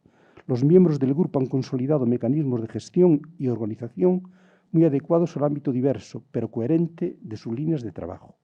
Posee una valiosa transferencia de resultados para la sociedad gallega. Isto é o que fixemos desde o primeiro momento, desde o ano 71. En as conclusións desta valoración, repite, unha avaliación externa. Dice: el Grupo FILGA es un grupo de investigación lingüística y filológica de excelencia, de carácter interdisciplinar, orientado a la generación y transferencia de conocimientos a través de canales diversos, entre los que destacan en las herramientas digitales. La cultura de grupo invocada en su memoria es posiblemente su mejor aval. Su trayectoria previa y la de los años evaluables es muy rigurosa, seria e competente. Repito, este é o que din de nós. E nós encantados. E ora xa remato. O ano 2046 son os 75 anos de Vilga.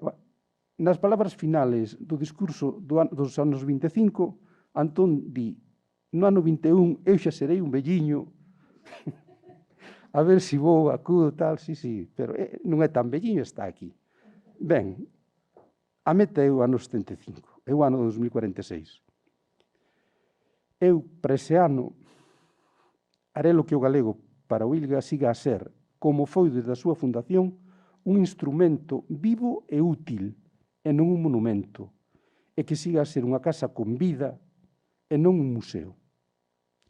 En a singradura cara aos 75 anos do 2046, haré o que o mascarón de proa do ILGA siga a ser, como desde o comenzo, o estudo, a defensa e a promoción do galego en Galicia, pero tamén nas terras irmáns do Eonavia, Bierzo Occidental e as Portelas, onde hoxe a situación do galego é dramática, como é dramática a do galego do Val do Ellas. Moi agradecido pola vosa atención. Saúde e patria da lingua.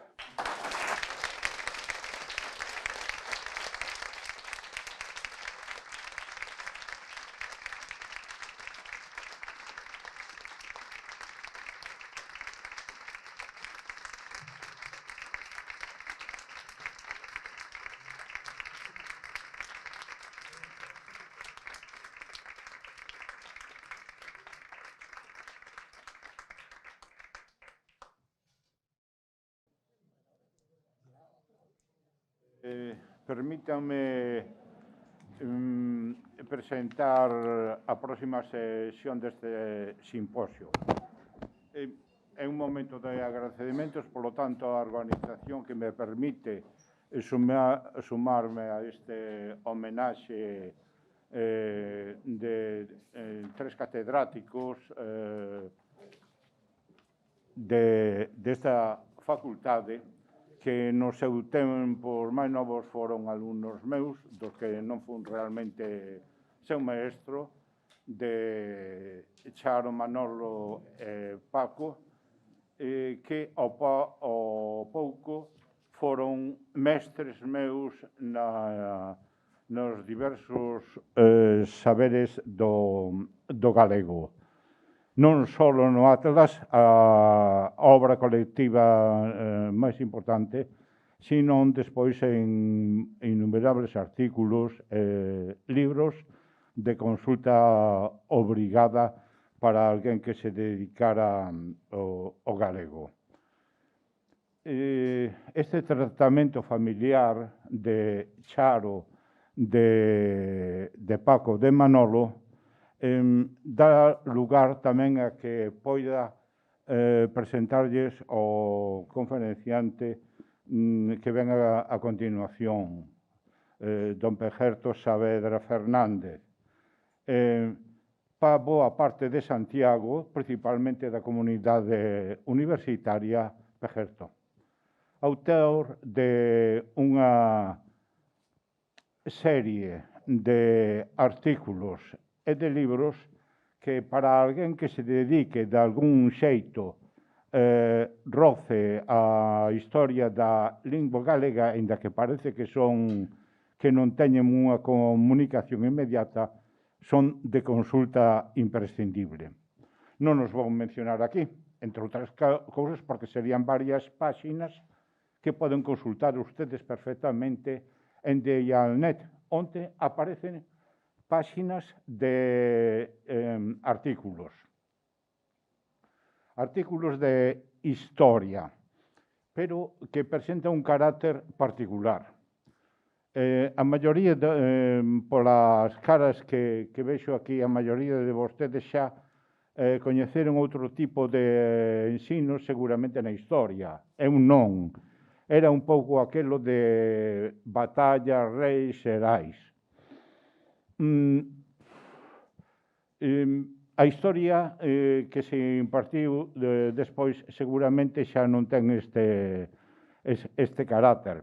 Digo porque, desgraciadamente, eu non puiden asistir a estas clases que se imparten na Facultade de Historia, pero algunha relación sí que tiven con ela, a través, ao mellor, de tendencias dentro da historiografía francesa que se preocupa non por estas primeiras figuras que antes estaban nos libros de historia, sino da xente do común. De que viven? De que morren? De vez en cando, porque hai catástrofes non só de enfermedades, de pandemias, sino tristemente de guerras. Pero, por exemplo, aquí en Galicia non temos deses...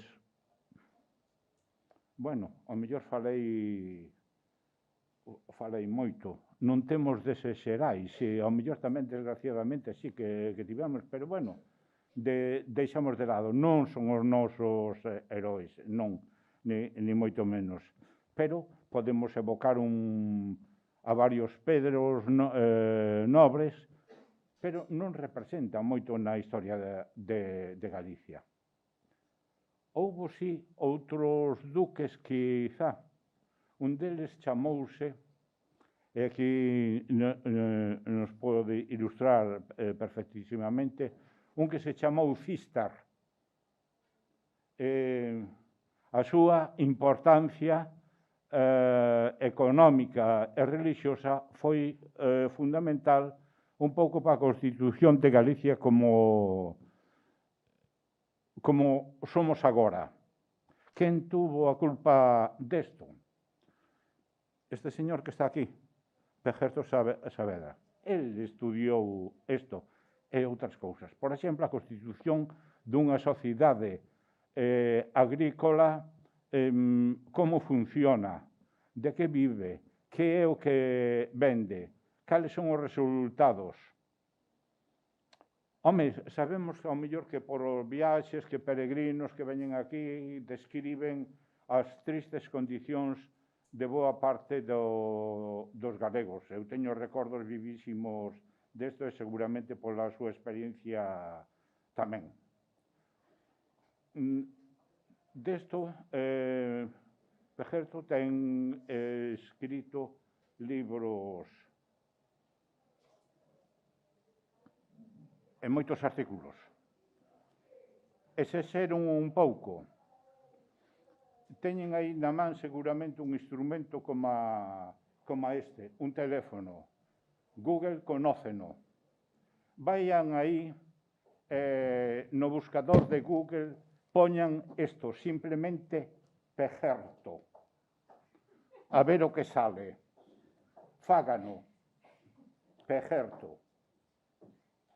É unha pena que el vai dando agora unha conferencia formal, académica, isto, porque non poderán apreciar unha das cualidades máis humanas deste catedrático, que é o arte de conversar, a simpatía humana que ten con todo o mundo. Mírenlo.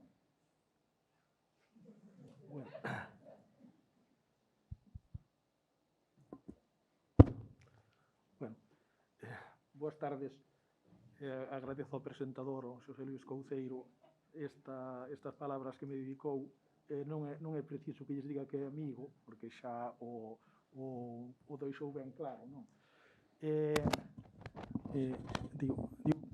Non é preciso que lles diga que o presentador é amigo, porque xa creo que quedou claro.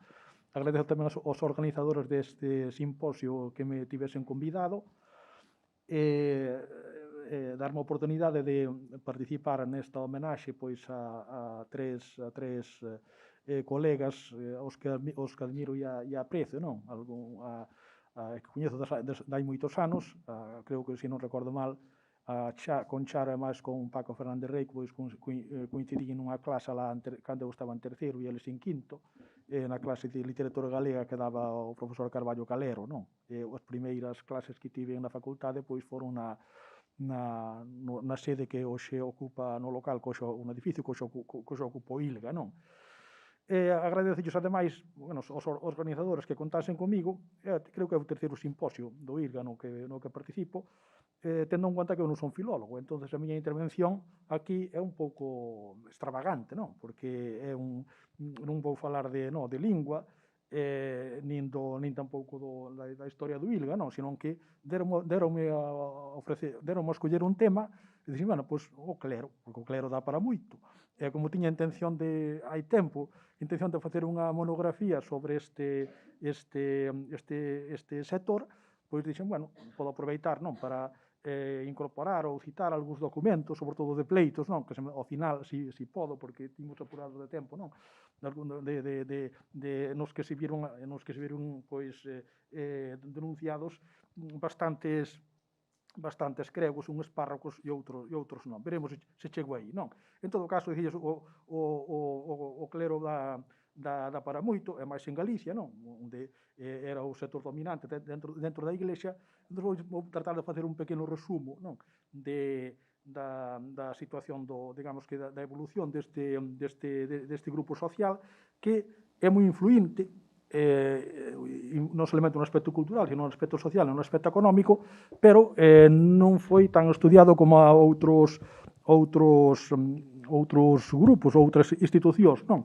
Entre outras cousas, porque os mosteiros, o Xosé Luís Couceiro referíase ao Cister, non? Os mosteiros teñen arquivo, a veces excelentes, as catedrais teñen arquivos, as mitras teñen arquivos, pero os cregos normalmente non teñen arquivo propio, non? Entonces, hai que, que andar buscando en fondos diversos pois unha documentación moi espallada e frecuentemente parcial, que informa de modo moi incompleto, non? Por outro lado, tamén para o resto dos membros da Igrexa, o clero que podemos chamar parroquial, non somente os párrocos, pero era, o parente pobre, non? Que era frecuentemente visto, non? Mirado desde arriba, polos monxes, polos frades ou polos cuengos. Bueno, En todo caso, algo se sabe, pero podía saber moito máis, non? Así, para empezar, hai que lembrar algo coñecido, non? Pero que ten moito que ver co tema, e é a rede parroquial tan densa que ten Galicia, non? A fines do século XVIII, pois había unhas 3.700 parroquias, de 8 km cuadrados máis ou menos cada unha, non? E cada unha con unhas 8 aldeas. Esta é unha rede que existe en moi poucos sitios, non? Existe en parte en Asturias, na zona, en xeral no norte, non? Pero, digo, é unha, non noutros. Realmente era a única que cubría todo o territorio, e que lle permitía á Igrexa, pois, a través dos curas, chegar ao último recuncho, non? O que salía de Roma chegaba ao Cebreiro, non? Ou á Fonsagrada. Aquí non había lugares recónditos, non? A parroquia, neste aspecto, pode dicirse que era unha institución, digamos que, de globalización, palabra que agora está de moda, non? Pero nun territorio como Galicia, de difícil control, por estar ruralizado, mal comunicado, porque a lingua non que se falaba non era a lingua da administración, porque os poderes que había eran varios, poderes señoriales, poder real, e logo o poder da Igrexa, tamén o poder dos concellos, pois a única institución que contaba cunha rede que cubrís o territorio, e además con a infraestructura personal, era a Igrexa. Nin monarquía, nin os señores tiñan algo parecido. Ademais, é unha rede cada vez máis forte, e a parroquia é cada vez máis visible, non? Nas fontes, o que denota a importancia que vai adquirindo como territorio e como grupo humano, non? Ademais é unha rede moi estable, porque no mundo rural as parroquias que hai hoxe son casi igual, non exactamente, pero en boa medida son as que existían no século XIV. Sí, os cambios foron moi pequenos, a pesar da evolución demográfica, económica, cultural, etc. Non, claro, esta rede, en teoría, facilitaba, desde logo, a presencia dos curas, que estaban non ali, ao lado dos veciños, facilitaría tamén o control dos veciños por parte dos curas e facilitaría a súa catequese, non? O ensino da doutrina, inda que isto non está acreditado, non? Que fose así, non? En todo caso, claro,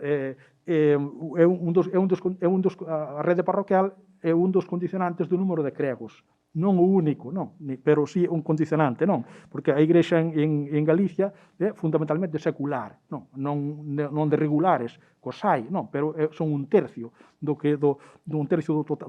total de eclesiásticos. É cada vez máis secular, non? Cada vez máis secular, porque o número de cregos multiplícase por máis de 3, desde 1590 dos 2 séculos que van de 1590 a 1790, non? Partese de 3.000 e chegamos logo a 10.500. 3 por parroquia. Tendo en conta o elevadísimo número de parroquias e moitas delas moi pequenas, non? E se hai 3 por parroquia, isto significa, lógicamente, que os párrocos eran os reitores, ou abades, así denominados, segundo as comarcas de Galicia, os párrocos pois eran unha proporción pequena. No 18, pois, en torno a un tercio, ou a un tercio, ou sin chegar ao 40%, non? Do total de eclesiásticos. Pero este número tan, o sea, este elevado número, repito, de cregos, non estaba igualmente repartido sobre o territorio, senón que había zonas en onde a densidade era bastante superior, e noutras menor, non? Pero a diócese que máis cregos tiña por veciño, o sea, en proporción ao número de habitantes, era de Lugo, en onde a mediados do século XVIII hai un crego por cada 22 familias, entonces, claro, iso é un número que parece desproporcionado.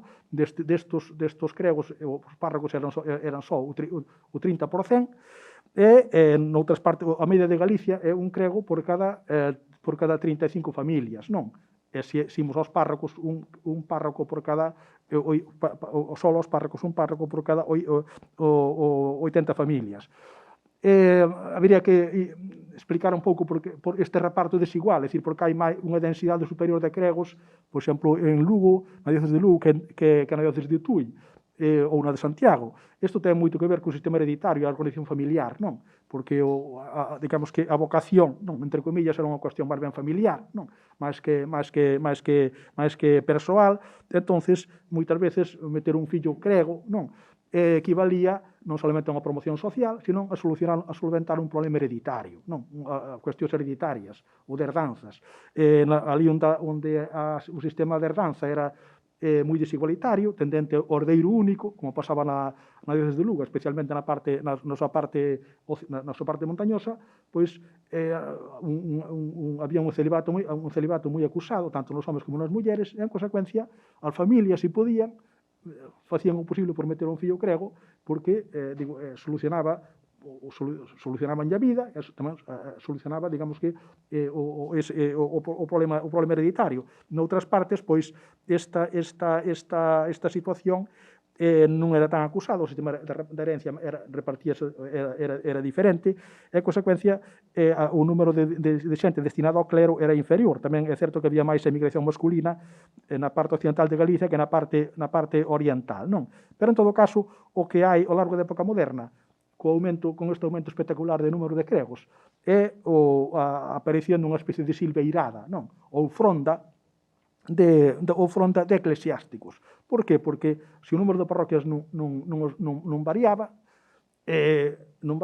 como non variou, entonces había que buscar, non, fontes de ingresos para aqueles que non eran párrocos, non? Que non eran párrocos. Entonces, como é posible que aumente tanto, digamos, o número de cregos? Pois aumenta ou ben pola fundación de capelanías, ou ben pola dotación dos chamados patrimonios, non? Patrimonios, que era como unha especie de dote que a familia, non, lle proporcionaba a aquel que quería ordenarse, porque despois de Trento, para ordenarse había que acreditar que se tiña de que vivir, non? Claro, o que de que vivir tiña un párroco, pero un fillo dun labrego, etc., quixese ordenarse, ou dun fidalgo, etc., se non tiña unha parroquia accesible nese momento, tiña que buscar outras fontes de ingresos. Cal eran? Pois dotarlle un patrimonio, unha especie de dote á familia, e dotarlle, ou senón, unha capelanía, que isto facía, digamos que, cumplía a función do que se chama beneficio eclesiástico, non? O sea, un oficio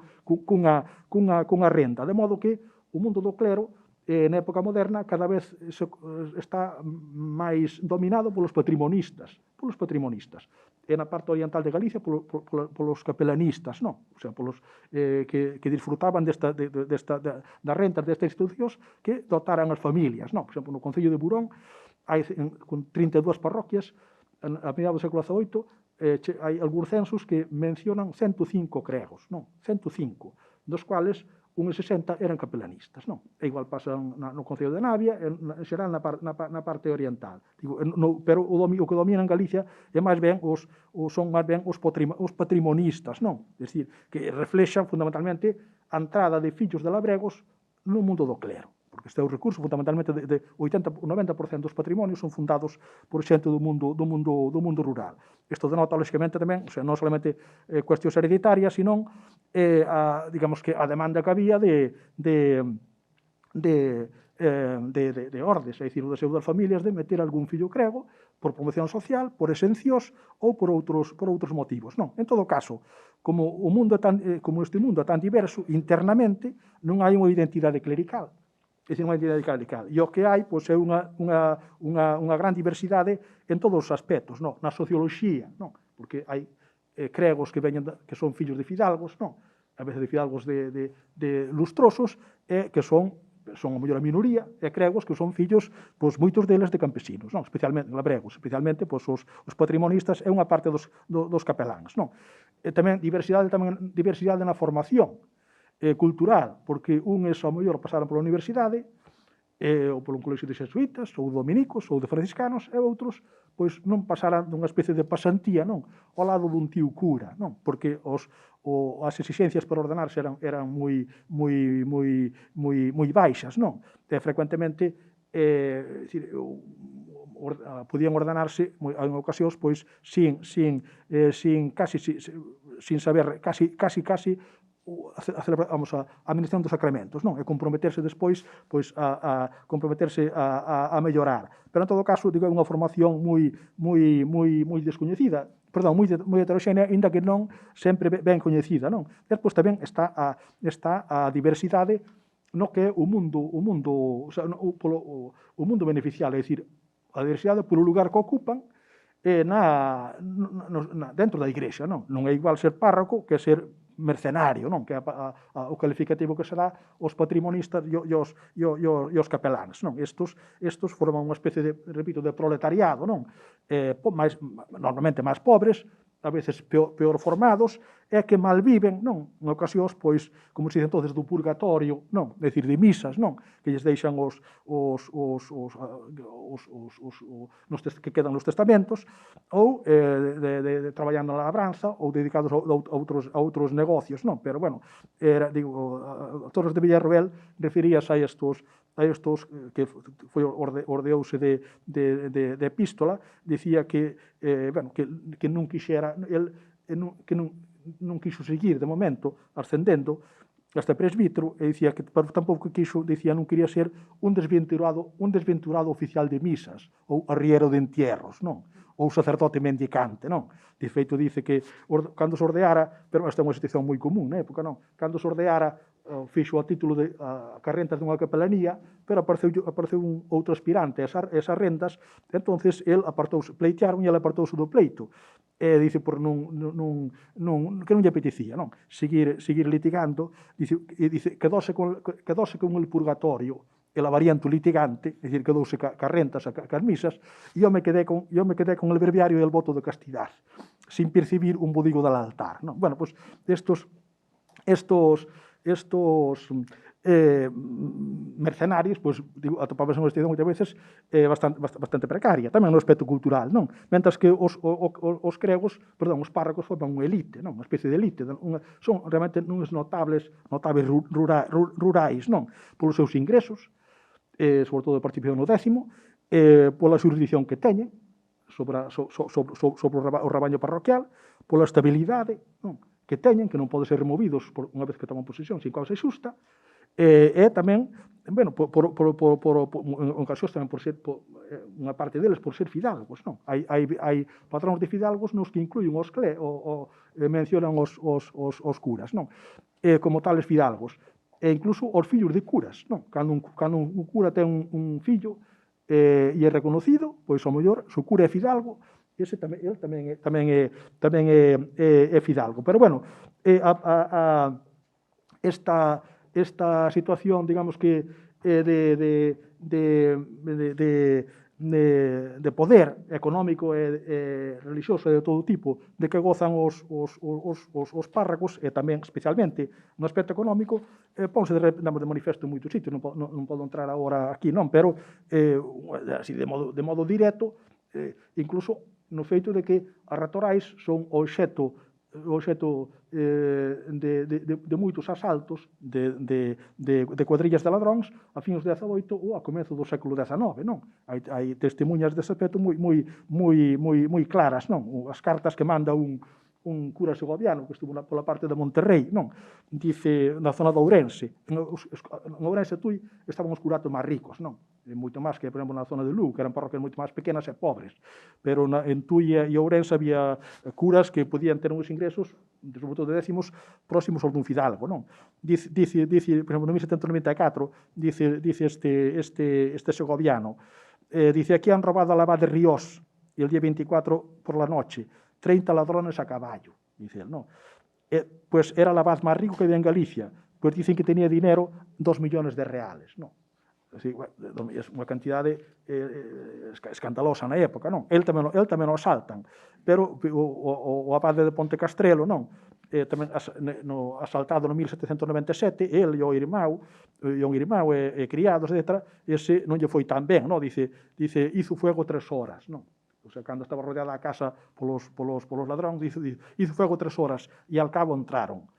El matou a 4 ladrones, e logo que entraron, mataron ao seu hermano, como un marrano.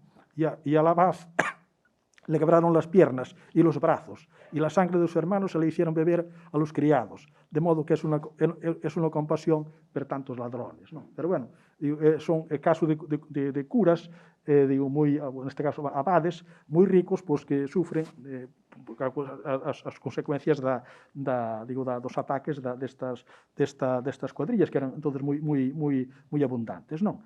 Bueno,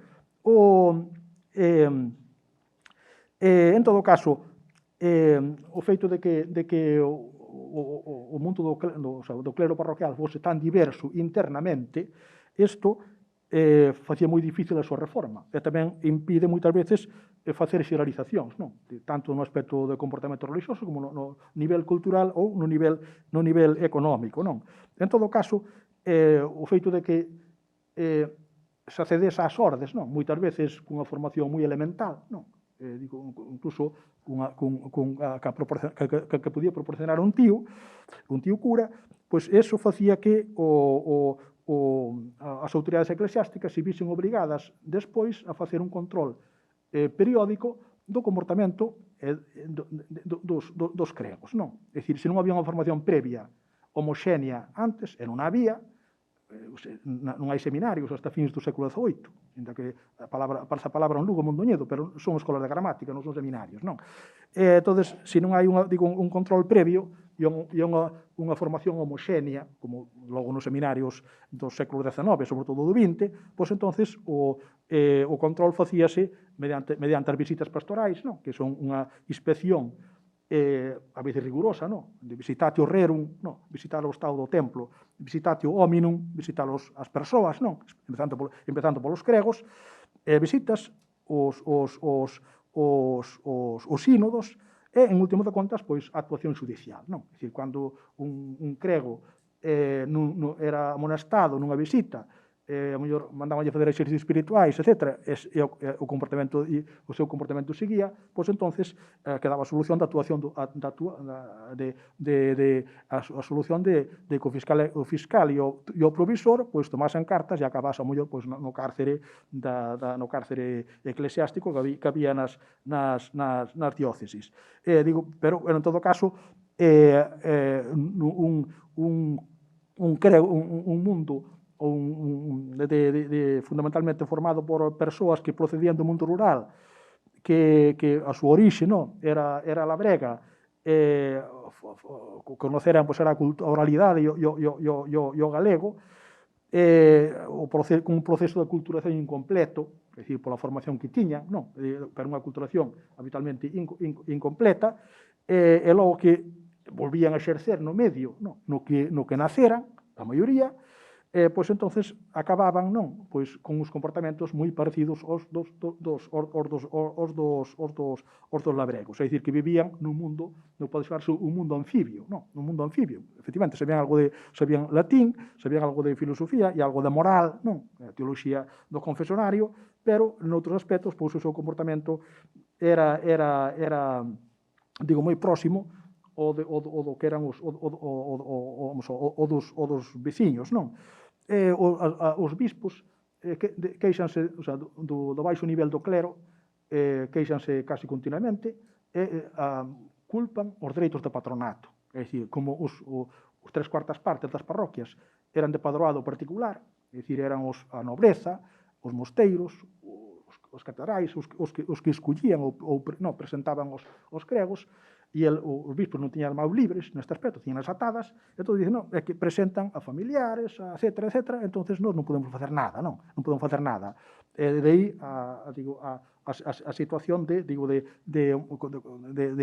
excesos ou de abusos que se producen. Pero creo que isto é certo, habría que estudialo máis, pero o que si tamén é certo é que hai que ter en conta o que é un pouco o contexto no que naceran moitos futuros cregos de a súa escasa formación e logo o contexto no que vivían, non? É dicir, o que pode chamarse a constitución do reino, non? En todo caso, é dicir,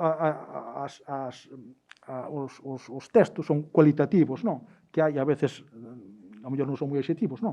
Que hai a fins do 18, comezo do 19, indican que o impacto que tiña o clero a nivel cultural ou religioso entre os campesinos era máis ben limitado, non? Fundamentalmente que reflexábase na falta de doutrina, non? Na falta de doutrina.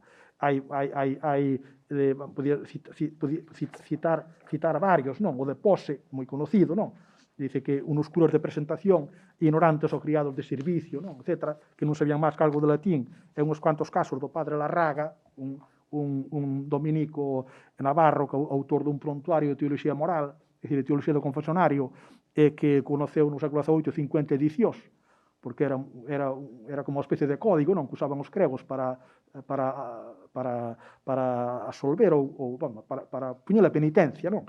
Entonces, dice que eran clérigos mercenarios, ebriosos, conjuradores, etc., é que unha xerarquización probablemente exagerada, non? Un frade de Pollo que tuvo encargado da parroquia, non? Da parroquia de Pollo, daquela incluía tamén con Barro, a fines do 18, dice el, cando entré a gobernar el curato, estaban tan ignorantes que se encontraban moi pocos que supiesen persinarse, el Padre Nuestro, Salve, Credo, etc. A vista de esto me tomé el trabajo de hacerles aprender estas cosas. El modo de hacerlo fue hacerles ir y venir infinitas veces, haciendo a algunos que fuesen a la escuela, a otros poniéndolos en la cárcel, aunque como no estaban acostumbrados a estas y otras cosas, se encendían y abrasaban de cólera y rencor contra mí, pero al fin conseguí algo de lo que intenté. No, pero bueno, es decir, que a situación que retrata pois é de escasa, de falta de doutrina, non? Había máis, por exemplo, o grego Pastoriza Taboada, non? Que tamén dice que se ven moitos homes maiores, etc., que realmente non saben o suficiente para recibir os sacramentos, non? É que moita xente emigra ou marcha elevado ao exército pois sin ter feito a primeira comunión, non? Pero bueno, esta é unha visión a veces de curas cultos. A visión do campesinado probablemente fose máis de outro tipo, non? Porque, de feito, hai pleitos, non? Porque os feligreses opóñense, non? O rigor do cura a hora de examinalos de doutrina antes de facer o precepto pascual, porque antes de ser admitidos ao precepto pascual era preciso existir a catequese e logo examinarse así ano e ano, non? Entonces, hai pleitos por este aspecto, non? Que dicen que eles saben bastante, non? Porque o cura non nos aproba, non? Que lles fai preguntas moi difíciles ou preguntas ridículas, non? Cando eles coñecen, dicen o catecismo do padre Astete. Bueno, ou en todo caso esta situación de limitacións culturais, non? De unha parte moi importante do clero, non tiña que ser necesariamente perjudicial para os campesinos, non? Porque non quería, digamos que para ser bon cura non facía falta ser un sabio, non? Preferían probablemente non un cura pragmático un pouco da manga ancha que a un teólogo consumado que os abrasase ou torturase con sino da doutrina, non? E, por outro lado, tamén facilitaba o entendemento con eles, porque a predicación e a doutrina, etc., tiña que facerse ou facíase probablemente ou seguramente en galego, non? Non hai, digamos que, alusións explícitas a estos, e hai algo queixa, non? Dos que viñan de fora, pero probablemente porque eran innecesarias, non? Nas constitucións do Hospital Real de Santiago sí que hai, no 1804, sí que figura que os confesores tiñan que saber galego, non? Aquí figura explícitamente. Bueno, que tiñan que saber galego o confesor de franceses, de alemáns ou de ingleses. Dos outros non dice nada, pero si tiñan que sabelo eses, obviamente, con máis razón os outros, non? Os outros capeláns que tiñan, isto figura nas constitucións, digo que están editándose no 1804. Bueno,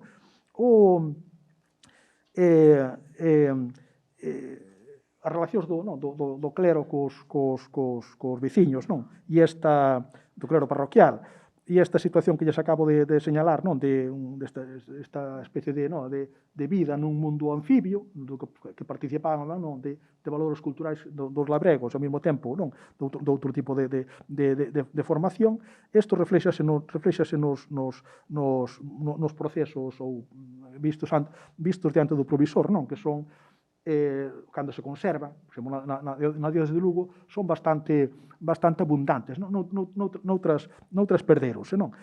Son bastante abundantes porque os provisores non adoitaban a ser moi indulxentes, non? Moi indulxentes, polo menos á vista, non, dos procesos nos que promove o fiscal ou que promoven denuncias de particulares, non? E tamén é certo que os procesos normalmente refírense a casos de escándalo, non? O sea, non por que un cura tuvese un fillo, non? Que da criada ou dunha veciña, pois eso xa daba orixe a un proceso.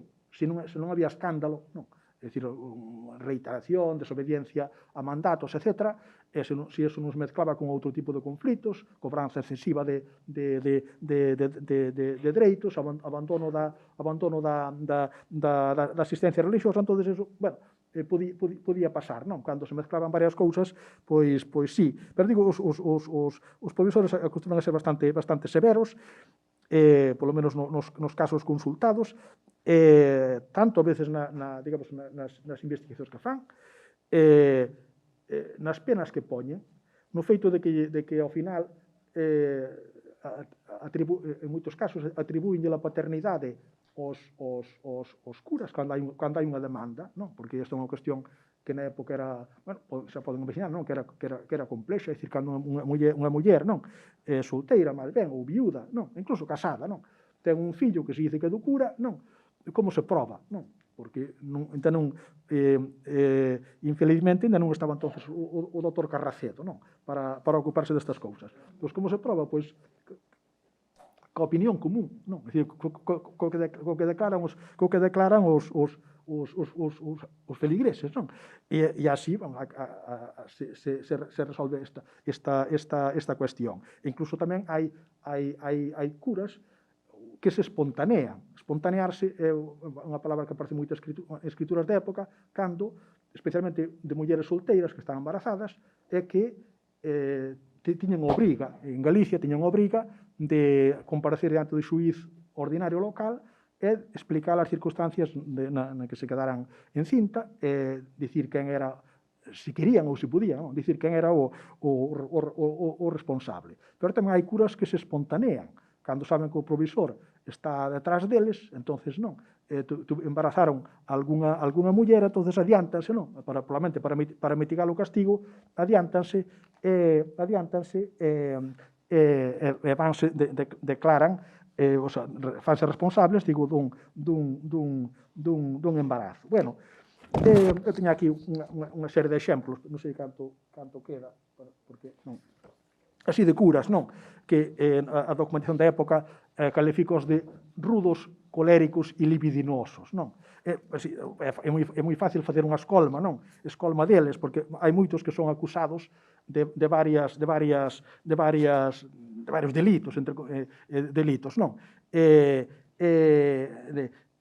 De vivir, non? Como labregos, de embarazos, de golpear os feligreses, isto era moi común, porque claro, unha cousa é que vivan como feligreses ou que vivan de modo parecido aos feligreses, e outra cousa distinta é que sean igual que eles, porque o que teñen é poder, non? Teñen poder, especialmente os párrocos. En consecuencia, moitos dos seus comportamentos de andar a paus cos veciños, non? Ou de embarazar a mulleres, non, pois isto ten moito que ver co poder que teñen. Entón, non se pode asimilar, é dicir, é que son os brutos. Bueno, serán brutos, pero se non tuveran poder, eso probablemente non o facía, non? Eso é unha cousa, é un matiz que hai que introducir, non? Pero hai aquí un caso, por exemplo, non?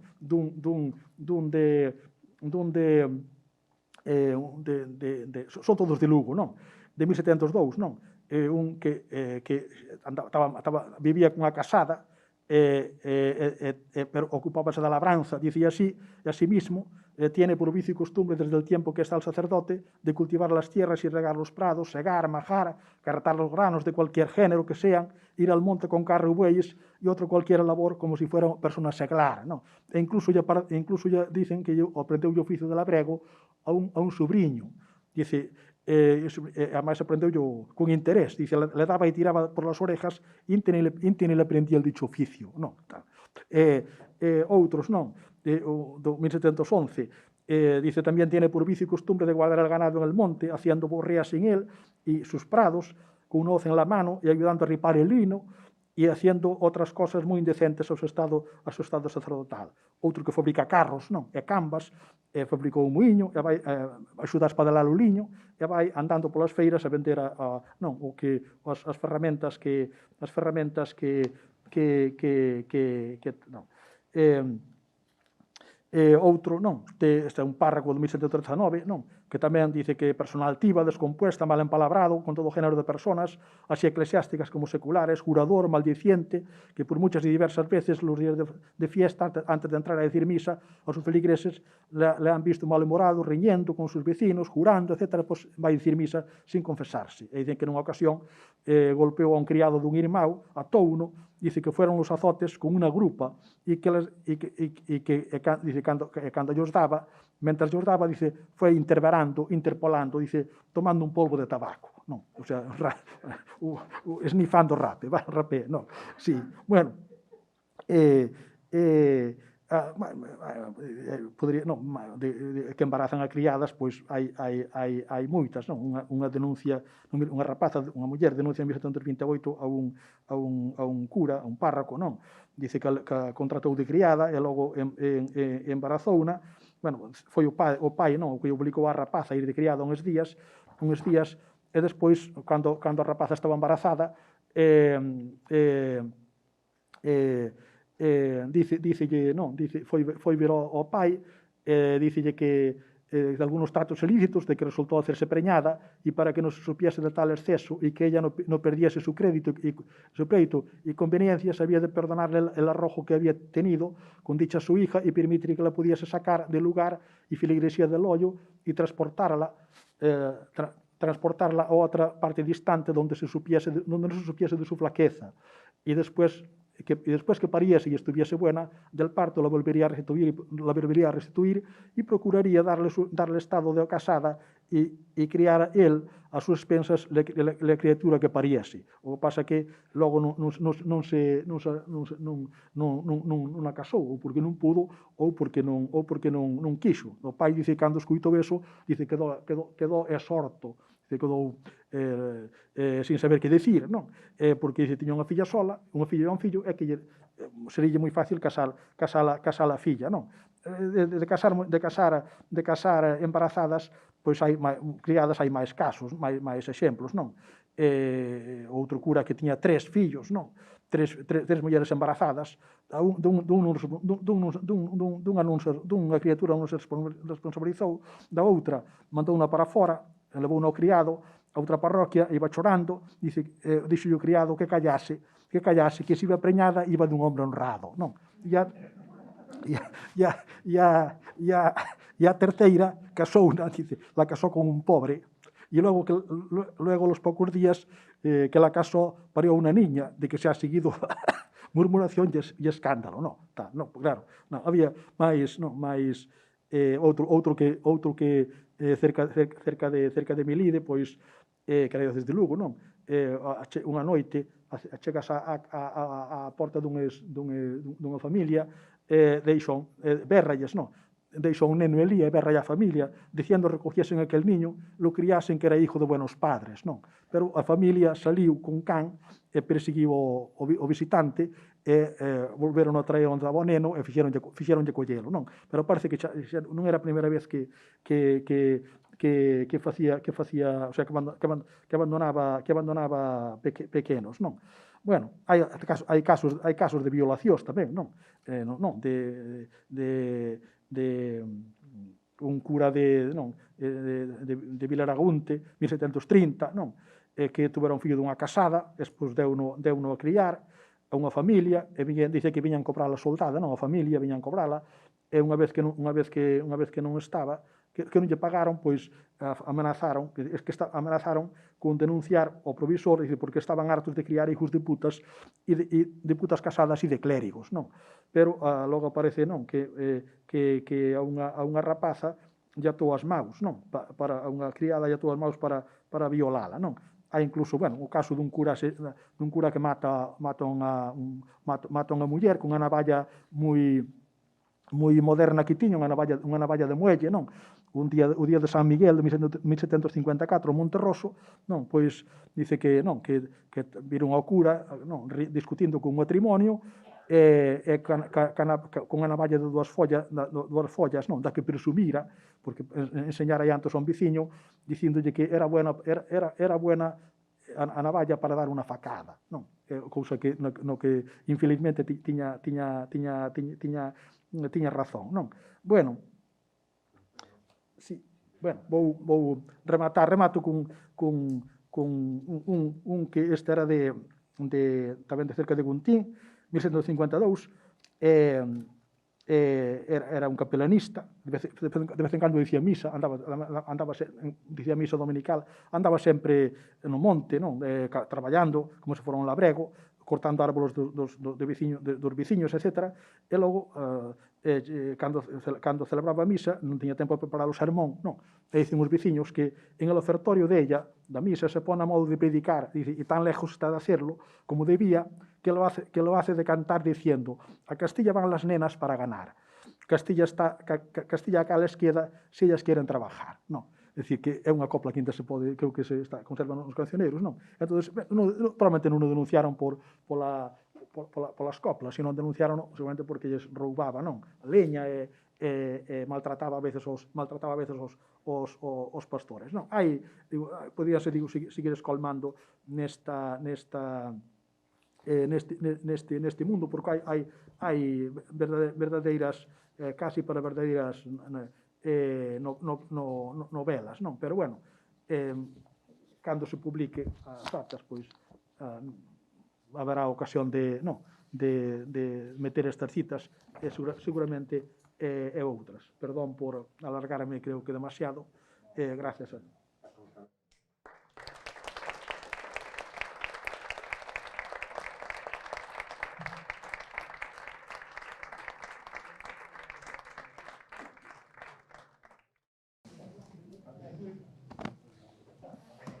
Moi boas tardes, outra vez. Corresponde a min presentar ao profesor Johannes Kabatek. Vai ser unha presentación moi breve, primeiro porque o profesor Kabatek precisa pouca presentación, porque, digamos, a súa trayectoria é moi coñecida seguramente por todas as persoas que estades aquí, e tamén porque vamos un pouco fora de hora, todo hai que dicirlo. Entón, direi simplemente que Johannes Kabatek estudou filoloxía románica, ciencias políticas e musicoloxía en Tubinga. Alí foi discípulo de dúas figuras moi relevantes da lingüística europea, da lingüística en xeral, de Eugenio Coserio, que eu creo que deixou unha fonda pegada nel, no plano persoal e no plano académico, e tamén de Brigitte Slievenlange. Eles foron os seus directores de tese, os dous, creo recordar. Unha tese que presentou no ano 95, por aí, ou 94, 95, por aí, por ese mesmo ano, a tese foi publicada en versión original, en versión en alemán, en Niemeyer, e uns pouquiños anos despois foi publicada en Galicia, en galego, en versión galega, por Xerais, e é un libro que eu creo que deixou tamén unha pegada fonda na lingüística galega, un volume que leva o título de Os falantes como lingüistas, tradición, innovación e interferencias no galego actual. Foi publicado no ano 2000. Ben, se refire a toda a súa trayectoria académica, foi primeiro profesor axudante en Tubinga, en Paderborn, e despois ocupou as cátedras de filoloxía románica, creo que por esta orde, primeiro en Friburgo, despois primeiro en Friburgo, despois en Tubinga, Heidelberg, e finalmente, decir, nunca se sabe o que pode deparar a vida, non? Xa non marcho de ali. En Zúrich, desde o ano 2013, creo recordar. Ben, a súa, dirixe o arquivo Eugenio Coserio, foi presidente da Asociación Alemá de Catalanistas e da Asociación Alemá de Hispanistas, é académico correspondente da Real Academia Galega, dirixe a Revista Internacional de Lingüística Iberoamericana, e teño que dicir que mantén unha relación estreita no plano académico e creo que tamén afectivo e persoal co Instituto da Lingua Galega desde que nunha das primeiras edicións, non sei se na primeira, asistiu en Santiago o curso de Lingua e Cultura Galegas para estudantes de fora de Galicia. Daquela chamábase curso de galego para estranxeiros, non? Despois obviouse a forma esta estranxeiro, que é unha forma tamén de excluir, non? Desde aquel momento ata a actualidade colaborou, creo que moi xenerosamente en todas cantas actividades se lle propuxeron desde o Instituto, e algo polo que pola parte que a mí me toca e creo que pola parte de todo o Instituto que queremos recoñecer e agradecer. Hoxe vai nos falar dunha das tradicións discursivas en galego, que é un das súas liñas de traballo, digamos, máis frecuentadas e máis orixinais, ou onde realmente fixo aportacións moi relevantes, moi significativas, tamén noutros ámbitos, lingüística de corpus, sintaxe histórica, etc. Pero creo que esta é unha liña moi querida para él e vai nos ilustrar aquí cunha conferencia que estou seguro de que será do interese de todas as persoas que estamos aquí. Pois moitísimas gracias, Ernesto, pola presentación. Sei que xa é un pouco tarde, entón vou ver se non falo demasiado. A verdade é que estou moi agradecido polo convite, pola posibilidade de falar aquí, e agradezo aos organizadores, Xavier Varela e equipo, todos os que colaboraron na organización deste congreso, coloquio. Estou realmente encantado de estar aquí porque aquí celebranse os 50 anos dunha institución que é tamén a miña casa. A verdade é que foi a miña casa desde o inicio, porque para min foi como unha revelación chegar no 88, esa foto, nesa foto xa teño menos pelo porque do 89, no 88 ainda tiña máis. Chegar no 88 a Santiago a ese primeiro curso de lingua galega para estranxeiros foi en todos os sentidos, no sentido académico, persoal, no sentido de chegar a unha casa, a unha terra que para min despois chegou a ser tamén miña terra, chegar a un ambiente dunha amabilidade e dunha acollida tan increíblemente cordial e amable, e en todos os sentidos, no sentido persoal, no sentido académico, científico, regalóusenos naquela todo o que puido ofrecer a cultura galega no sentido máis amplo, non só a lingua, senón tamén a literatura, a música, pero tamén, obviamente, a lingua, a gramática, coa sorte de ter a Xosé Luis Regueira como profesor, que foi realmente un privilexio. E o ILGA, desde o primeiro momento, foi esa casa miña na que despois coñecín a nai dos meus fillos, que, digamos, no ámbito persoal é realmente un lugar moi emblemático para min. E tamén, falando nesta ocasión dos tres homenaxeados que vemos aquí, eu coñecinos nesa época, ou seja, no 88, non na época daquela, eu, cando se fundou ILGA, tiña 6 anos, non sabía o que era Galicia aínda. Pero desde o inicio tamén os tres significaron moito para min, con moitos recordos e moitas cousas particulares. Lembro, en particular, da importancia da dialectoloxía galega. Paco, cando saiu a dialectoloxía, a Biblia era a Biblia da dialectoloxía galega, que foi para min, para a miña tese mestrado, que ten unha parte de dialectoloxía, de xeografía lingüística, unha obra absolutamente fundamental. e obviamente tamén a gramática, a cuestión dos pronomes persoais e toda a obra de Charo e a forma sistemática de pensar de Charo, que foi para min tamén unha aprendizaxe, e a gramática galega tamén, a primeira de Charo, de Quique de Regueira. E despois, bueno, Manolo estaba omnipresente desde o primeiro momento como organizador, como sempre sobrecargado de traballo, sempre liado, pero sempre con tempo para nós, con moitísima xenerosidade. Unha persoa de tanta xenerosidade e xenerosidade tamén académica. Con Manolo aprendín tamén moitas cousas. Manolo o lexicógrafo, o dialectólogo, o Manolo da fonética, Manolo dos dicionarios dos sibilantes, no? Subsistemas de sibilantes, para min tamén foi un texto moi importante, e outros moitos. E despois tamén esa amizade, ou seja, a relación persoal que realmente aprecio moitísimo. Pero non podería falar moito do persoal. Eu estou encantado de estar aquí e sei que isto é sempre un lugar no que me sinto realmente en casa.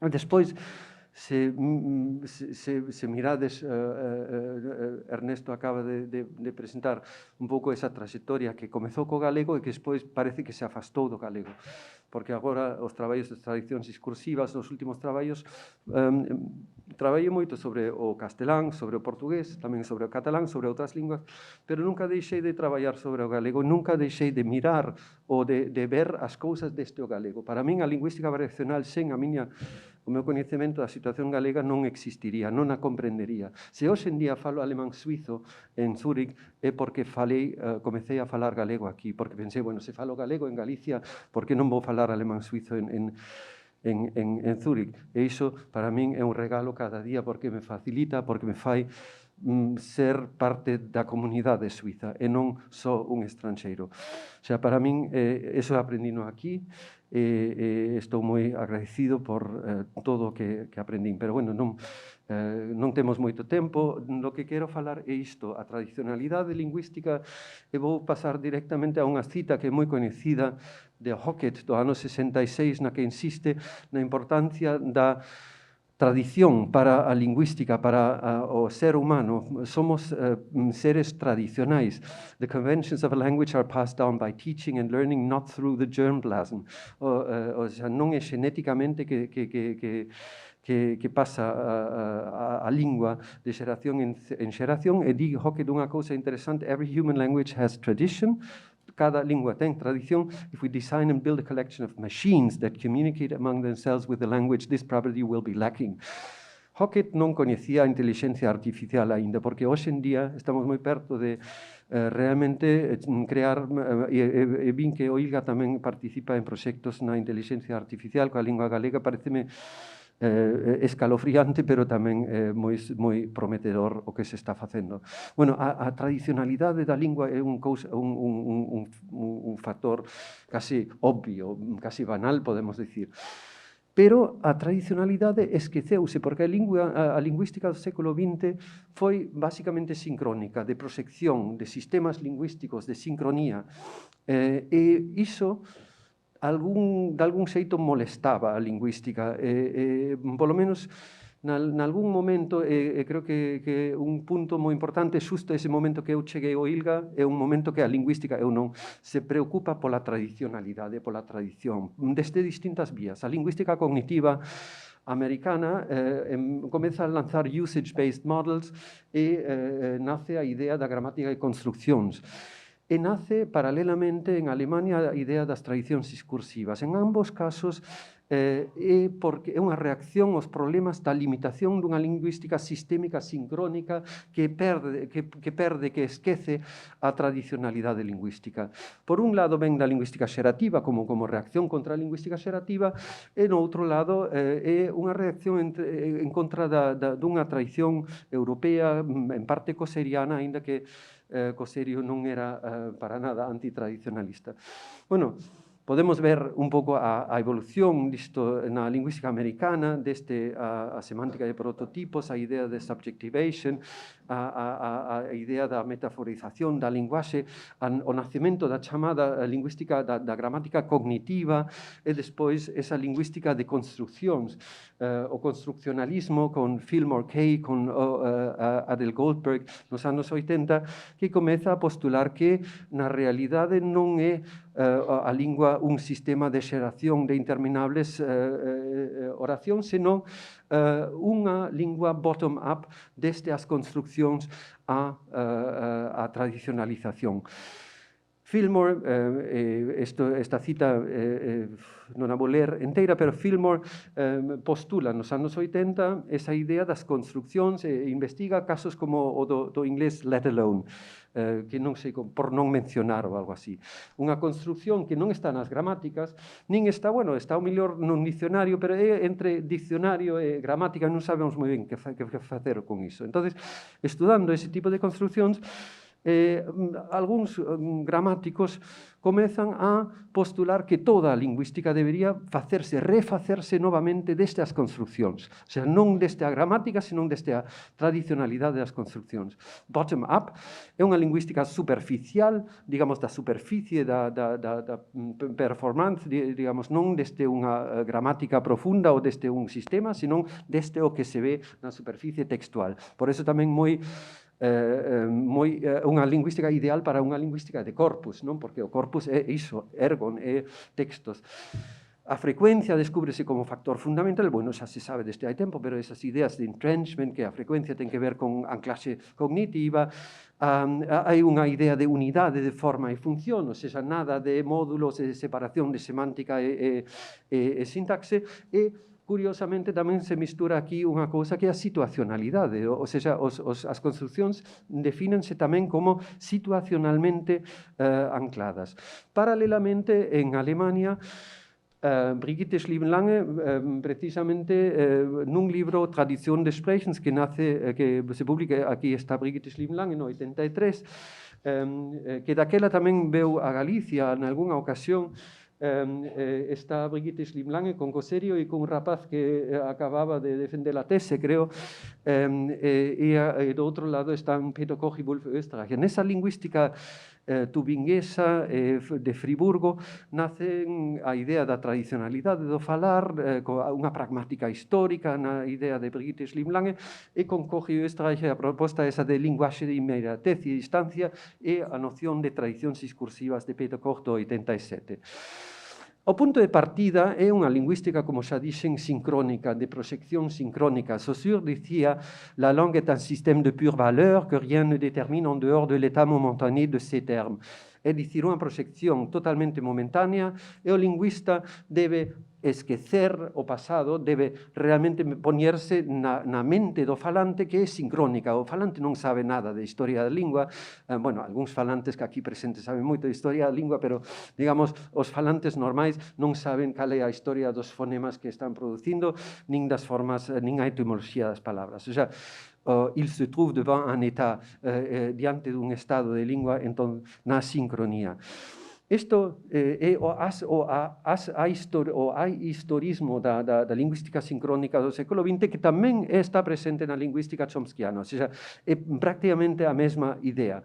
A idea de nós cognitivamente estamos no presente é tamén totalmente acertada, non nesa exageración, porque todos os falantes teñen tamén un saber histórico, pero Coserio, en cambio, sempre fala que el hablar é unha actividade histórica, toda a lingüística é esencialmente histórica, é unha alusión a Hermann Paul, a unha idea oposta a outra, pero ao mesmo tempo non tan oposta, porque no estructuralismo de Coserio tamén a lingua é un obxecto histórico, pero a lingua sincrónica, aínda que sexa produto da historia, que non se nega a historia, é tamén considerada sincrónicamente. Coserio fai esa distinción famosísima dos tres niveis, que el di que a aportación maior á lingüística que fixo, que, por certo, tamén aquí sempre se existiu que un dos poucos que tamén teñen a distinción entre energia, dynamis e ergon no século XX a Ruibal, porque todo o resto só fala da distinción humboldtiana entre energia e ergon, eso só de paso, pero a distinción máis importante é esa distinción entre nivel universal, histórico e individual. O nivel histórico sería o nivel dos sistemas lingüísticos, e das normas lingüísticas, pero o nivel individual é o nivel concreto do texto. Esa distinción é fundamental. En a lingüística cognitiva americana confúndense os dous conceptos porque se fala da situacionalidade da lingua, que claro que é o punto de partida e todo falar é situacional, pero aquí hai unha distinción entre nivel individual e nivel histórico, que obviamente están relacionados, pero os lingüistas alemáns Coggi e Österreicher din que non é suficiente a distinción de Coserio e que fai falta engadir outra dimensión. Eles, Coggi e Österreicher, din que en realidade o nivel histórico é un nivel, por un lado, de lingua, como gramática, léxico, dicionario, gramática, digamos, mental, e outro, por outro lado, a historia dos textos. O sea, temos un saber histórico que non está na gramática nin no dicionario de textos. Por exemplo, ese saber é un saber, en parte, polo menos, situacional. E despois a realización individual. Este outro esquema da mesma idea. En realidade, Coserio xa nos anos 50, en un manuscrito ainda non publicado, di claramente que o nivel individual ten a súa historicidade e identifica o que despois Koch chamaría tradicións discursivas. Non vou entrar agora nesa discusión, pero está claramente xa a conciencia da existencia da historicidade e da tradicionalidade dos textos en Coserio. Tradicionalidade de textos que poden ser fórmulas de tipo bos días, que poden ser xéneros, que poden ser todo tipo de elementos na lingua que non forman parte da técnica, senón que que teñen unha clase situacional. Ou seja, sabemos, a cita o tema non é tan simple, pero a definición non é tan simple tampouco, pero vou a ler, entendemos por tradición discursiva a repetición dun texto ou dunha forma textual ou dunha maneira particular de escribir ou de falar que adquire valor de signo propio. Por lo tanto, é significable. Pódese formar en relación con calquera finalidade de expresión ou a calquera elemento de contido se a súa repetición establece un lazo entre actualización e tradición. É dicir, calquera relación que se pode establecer semióticamente entre dous elementos de tradición, actos de enunciación ou elementos referenciais que evocan unha determinada forma textual ou determinados elementos lingüísticos. O que sona complexo é tan fácil como isto. O sea que un texto nunha situación o A é evocado por unha situación semellante que de algún xeito se concibe como, se conceptualiza como semellante e que evoca un texto 2 que é evocado. A evocación pode ser de distintas maneiras, o texto pode evocar a situación pode evocar o texto. O exemplo máis fácil é, pola mañá encontro a miña veciña e digo bos días. E sei que a situación do encontro é vou dicir bos días. Se non digo nada, rompo ca tradición e tamén é significativo. A ruptura das tradicións tamén ten significado. O silencio pode ser terrible. Isto está relacionado na idea ca idea, entonces, de tradicións discursivas de Peter Koch, que, por a súa vez, está relacionada coa idea de inmediatez e distancia. Coggi e Österreicher engaden o edificio variacional coseriano a idea de que as variedades lingüísticas están organizadas ao longo dun eixo universal entre inmediatez lingüística e distancia comunicativa. A inmediatez é o día a día, digamos, o dialóxico, o inmediato, o momentáneo, o que fai referencia a este a aquel obxecto. A distancia é un falar, digamos, de distancia, pode ser distancia física, pode ser típicamente textos escritos, textos sen referencia ou aquí e agora, e toda unha serie de parámetros que se relacionan con iso. Iso está relacionado con lingua falada e lingua escrita, e a esas tradicións, digamos, a esa dimensión universal corresponden os números romanos tradicións discursivas. Para a lingüística histórica, eu propuxen en moitas ocasións darlle a volta ao esquema poñer os textos en vertical, así temos a distancia arriba e inmediatez abaixo, podemos pensar un pouco en Labov, change from below, change from above, e ademais ca nosa idea de arriba abaixo, podemos introducir esa temporalidade que vai da esquerda á dereita e podemos dicir que esquematicamente, demasiado esquemático, pero un pouco así, a historia da lingua non é unha liña, senón son varias liñas de tradicións textuais que, ademais, que se relacionan mutuamente. Por exemplo, as innovacións non son innovacións na lingua, senón innovacións nunha tradición discursiva. Despois poden ir dunha tradición noutras. Iso ten numerosas consecuencias, como xa na tese de 2000 tamén dixen, ou de 95, despois en galego no 2000, dixen que o contacto lingüístico pénsase sempre que contacto de linguas é contacto textual, polo menos moitas veces filtrado polo texto, e por iso no telexornal galego entra tan masivamente o patrón do telexornal do telediario español. Por iso no ensaio, no discurso de Parlamento, entra non a lingua, claro, é a lingua, pero é a lingua deses textos, tamén a entoación deses textos, o sea, o léxico deses textos. O sea, e cando hai unha innovación na historia da lingua, esa innovación moitas veces ven polo contacto con outra lingua, como aquí unha vez falei tamén sobre o galego medieval ou sobre o castelán medieval, moi marcado pola innovación de textos que teñen un trasfondo do latín. Vou pasar ao tema. Estou correndo un pouco, pero creo que é máis fácil, é mellor para vos, porque xa estamos todos probablemente un pouco cansos cara ao final do día, e así non vou necesitar tanto tempo. Se vou demasiado rápido, tedes que me dicir. Vou ás tradicións discursivas galegas. Eso, dar uns exemplos, porque isto é case unha especie de, eu diría que faría falta un programa de estudo das tradicións discursivas galegas en toda a amplitude. Por exemplo, para a sintaxe histórica ou da gramática histórica,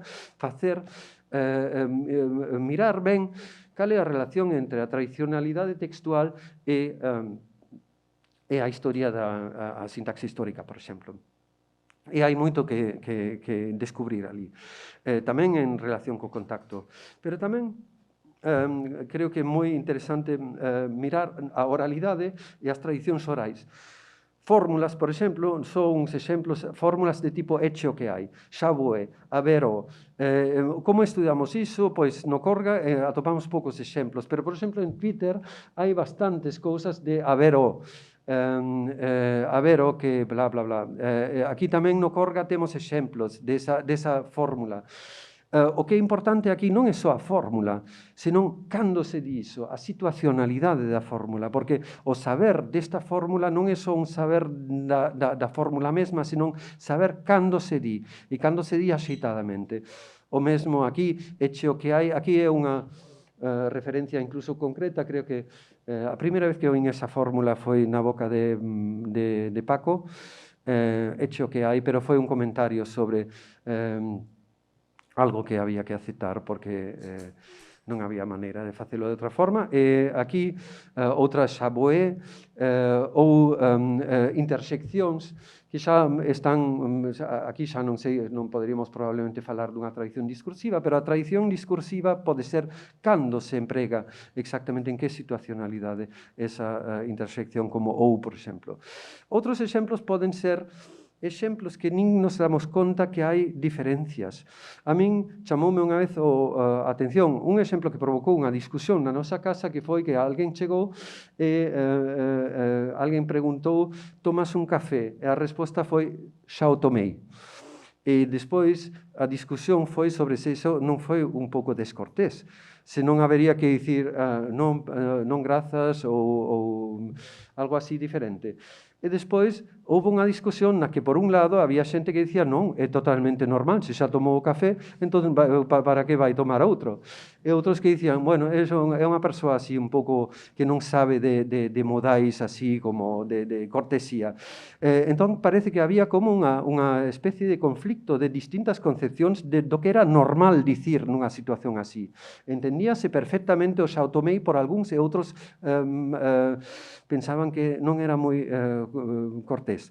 O bisavó dos meus fillos sempre me dicía cousas, como cando viña á casa, sempre dicía: hai que podar, tes que cortar esa erva, tes que coidar un pouco esa parra. Ese tipo de consellos que me parecían moi descorteses ao principio, creo que no fondo non eran descorteses. Esta mañá tivemos aquí unha tese na que na defensa os nórdicos fixemos preguntas bastante directas e bastante descorteses. Para nós, ser cortés nunha tese é facer preguntas moi directas e criticar moi directamente, ir ao grano. En cambio, noutras tradicións non somos tan directos, ou outras persoas non son tan directas noutras tradicións. Aquí isto, por exemplo, eu despois entendín que era unha cousa amable realmente de facer conversación comigo e de facerme tamén participar no mundo do campo e de máis ou menos unha mostra de empatía no fondo. O sea, moito máis que unha crítica da miña parra mal podada, que sempre estaba mal podada, por certo, e sigue estando. Pero, bueno, a erva, bueno, acabo de cortala, polo menos. Tes que coidarte un pouco, por exemplo, xa non sería tan chamativo, é algo que tamén podemos dicir, te tienes que cuidar un pouco, creo que noutros contextos, pero hai que podar, por exemplo, se o di un andaluz a outro andaluz, parece unha ofensa. Isto non é unha cousa tan universal como pode parecer. É cultural, ten que ver cunha cultura particular, pero é moi difícil estudialo, non? Porque que é o particular? Pero iso é o que fai unha cultura tamén, o que se di e como se di. Entón, tamén hai unha dimensión sociolingüística das tradicións. Das tradicións de falar que identifican grupos e identifican tamén situacións que distinguen tamén tradicións de outras tradicións. E non sei se realmente eso está moi claro cando falamos de conservar a cultura galega, conservar a lingua galega, se non esquecemos ás veces o que se di e cando se di.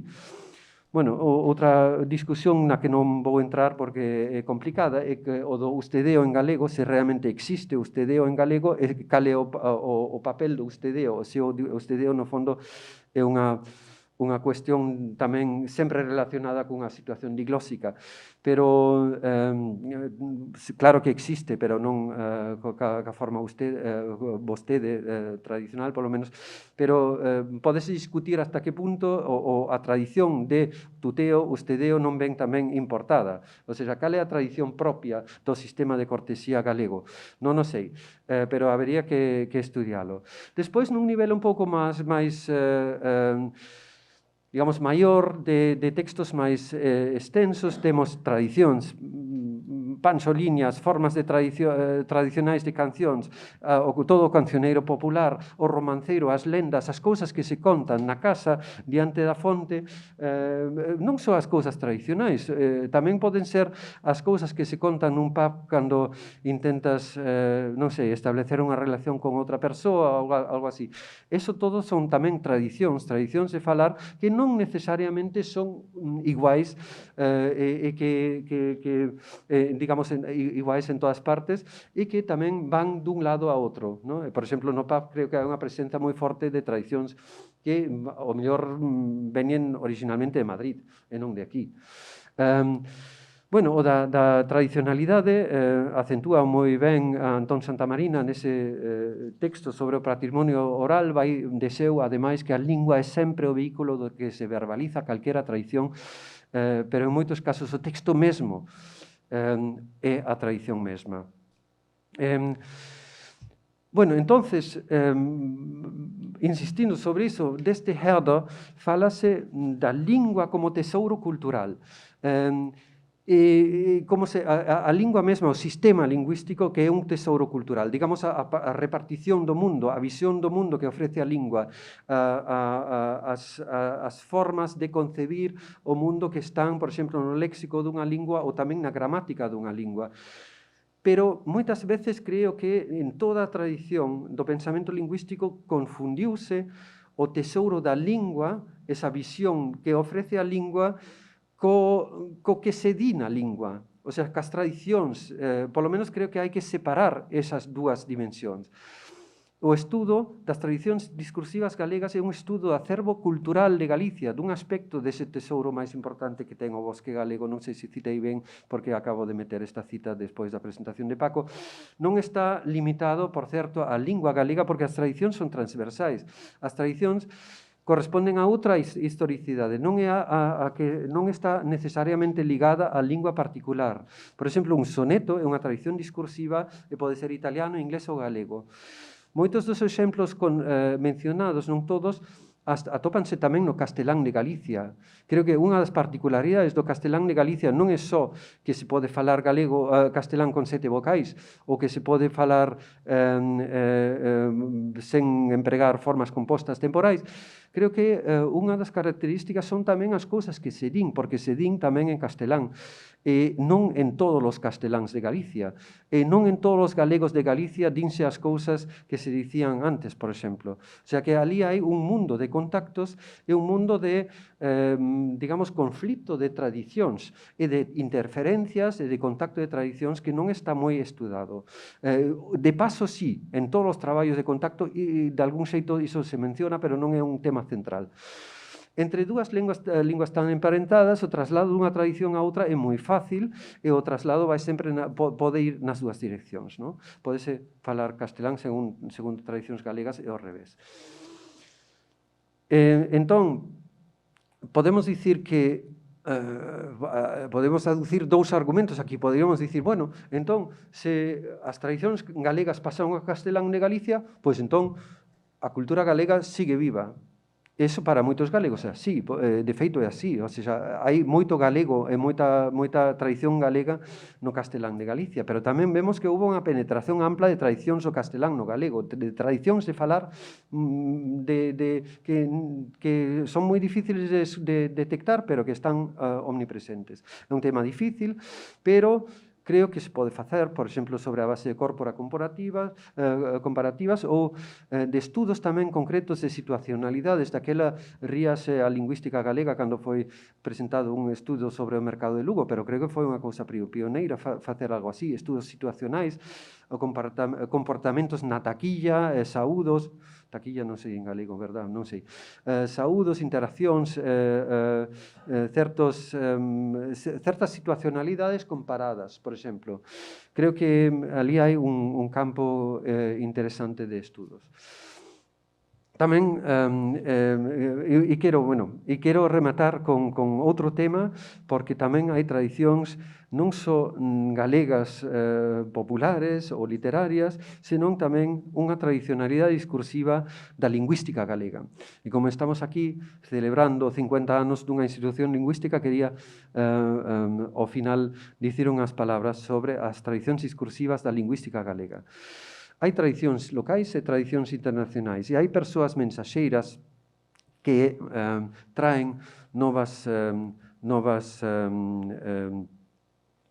tradicións a Galicia. Por exemplo, a persoa de Constantino García é emblemática nese sentido, porque trouxo despois de Alemania, trouxo pois moitas ideas a lingüística galega que desembocaron en moitas iniciativas. Por certo, antes alguén falou do cheiro da barniz, do Ilga, creo que era o cheiro da pipa de don Constantino, e non do barniz, pero eso de paso. Hai tradicións xerais, tradicións tópicos xerais e tópicos máis detallados. Por exemplo, unha tradición discursiva da lingüística internacional é dicir o estructuralismo morreu, non? Sí, é así, todo o mundo está de acordo. Eu digo que non se pode facer lingüística sen estructuralismo, por exemplo, non podemos facer gramática sen estructuras. Non estructuralista, non? Ou seja, non no sentido de estructuralismo exagerado, pero onde hai estructuras hai que describilas. Enterrar as estructuras creo que é un pouco precipitado, e moita xente o fai. Pero é un tópico na lingüística e quedas ben se o repites.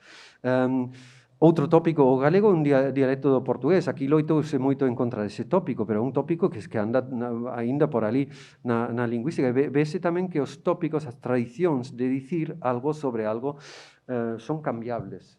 non son necesarios, pero sobre unha certa perspectiva, eso tivo tamén a súa xustificación. O galego descoñece os tempos verbais compostos, por exemplo, un tópico da lingüística galega, unha tradición discursiva de repetir iso. Xa hai tempo, con Íldico sí que tamén estaba na foto do 89, escribimos ese texto no que se di iso, se lee a menudo que el gallego, a diferencia del español, carece de formas verbales temporales perifrásticas gramaticalizadas.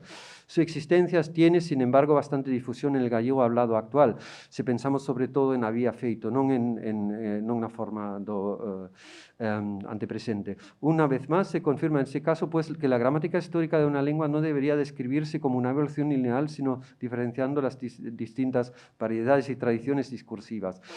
Que deberíamos facer? Home, eu non quero dicir que o galego teña formas compostas, pero que nun achegamento totalmente descriptivo tampouco le podemos negar ao galego a posibilidade que desenvolveron todas as linguas románicas de formas perifrásticas verbais. O sea, ese paso de gramaticalización incluso sen o castelán podería darse. Sería totalmente lexítimo e describilo non é un crime. Describilo non fai dano ao galego, pero hai como unha especie de tendencia a querer un galego puro, un certo purismo, podemos dicir, que quere evitar ese tipo de cousas. Hai unha tradición moi ampla da dialectoloxía, da xeografía lingüística, da fonética, gramática, sociolingüística, do contacto de linguas, da historia da lingua, da filoloxía, pero, por exemplo, sabemos que hai pouca pragmática aínda en galego. Hai esta mañán e mañán veremos tamén investigación da modalidade, unha cousa moi pouco presente no galego, pero grazas a Víctor Míguez agora isto vai cambiar. Pouca lingüística xerativa, aínda así, pero non tanto aquí, máis fora. Pouca lingüística cognitiva, tamén hai algunha, pero non o mellor hai cousas interesantes. Lingüística histórica renovada, estudos de gramaticalización, tradicións discursivas, unha sintaxis histórica sistemática que teña en conta esas innovacións, estudos de lingua falada auténtica, por exemplo, creo que hai moitas cousas que aínda onde a tradición necesita tamén innovación. Hai unha tradición dos discursos puristas, por exemplo, ese das normas depurada de castelanismos. Sí, pero a realidade do galego é que moitas veces se describe unha lingua depurada de castelanismos, pero que non é a lingua galega de ali fora. O sea, que hai unha tendencia, ás veces, non digo sempre, pero hai unha tendencia a escribir o galego deste o galego como se fora unha lingua independente. E esta mañá dixen ese elefante invisible que sempre está na sala, pois en moitos aspectos non se pode ignorar, está sempre presente.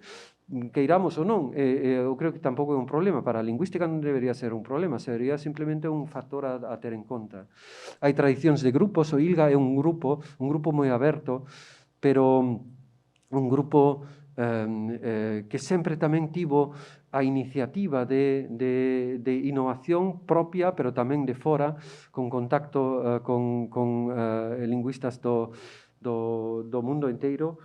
Pero creo que sería un campo de estudo interesante esa autorreflexión sobre as tradicións discursivas da lingüística galega. Non só no sentido de crítica, sino para autoconciencia de que é o que facemos e que o que non facemos e en cales, digamos, tradicionalidades estamos. Eu remato con as palabras de agradecemento en primeiro lugar e despois tamén de felicitación, parabéns Ilga, polos próximos 50 anos, parabéns homenaxeados, grazas por todo o labor feito, coidemos das tradicións, sexamos abertos ás novas tendencias, nun espírito colaborativo e productivo nesa casa viva de investigación. Ad multos anos, como se di, aquí creo que podemos ter algúns fogos artificiais que xa non hai na catedral, pero aquí sí. Bueno, moitísimas gracias.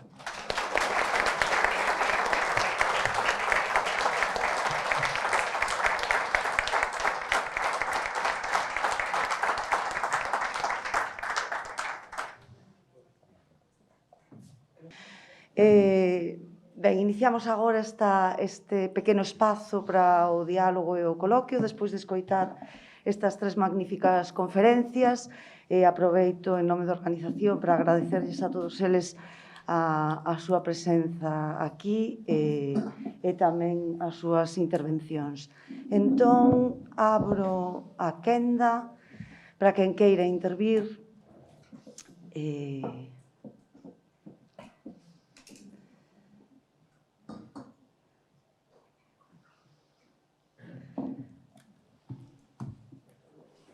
Estamos. Sí, que...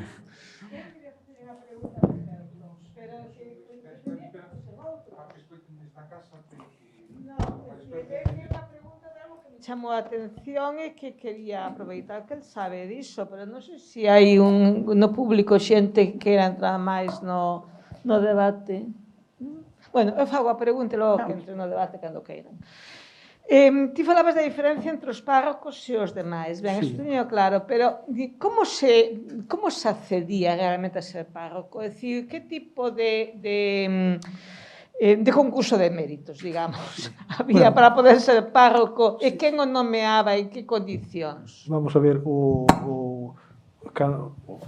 maior parte das parroquias eran de padroado particular, por exemplo, a casa de Monterrey, a casa de Altamira, a casa de Lemos, de Amarante, pois tiñan, a nobreza tiña o 50%, o máis das parroquias. Entonces aí a presentación e o futuro ascenso é vontade do que ten o dereito do padroado. Pode presentar incluso a quen non este ordeado. Se despois, co compromiso de que se ordee, non, dentro de X meses, non, ese, pois, unha que se queda vacante, unha parroquia de padroado, mellor, pois haberá concurso para eso. Todo eso fai a nobreza, fai os mosteiros, fan as catedrais, etc. Hai moi poucas parroquias que sean de presentación libre dos bispos. Que ocorre? Que as que son libre dos bispos, normalmente, poden facer concursos. Entón, nas poucas que hai moitísimo aspirante polos ingresos que teñen os eclesiásticos. Atopaste na provincia de Ourense, a fins do 18, pois que hai concursos no que hai 40 curas. 40 aspirantes a unha parroquia, non? Eso, claro, é que algúns xa están noutras parroquias queren mellorar e outros, pois, non teñen parroquia, non? Pero é así. E os dereitos de padroado, ademais, mantuveronse hasta o Concilio Vaticano II, porque a Revolución Liberal suprimiu os décimos, pero esos dereitos mantuveronse. O que ocorre é que, como despois se desvalorizaron, porque como as parroquias, despois da Revolución Liberal, perderon moitos ingresos, todos os curas empobreceronse.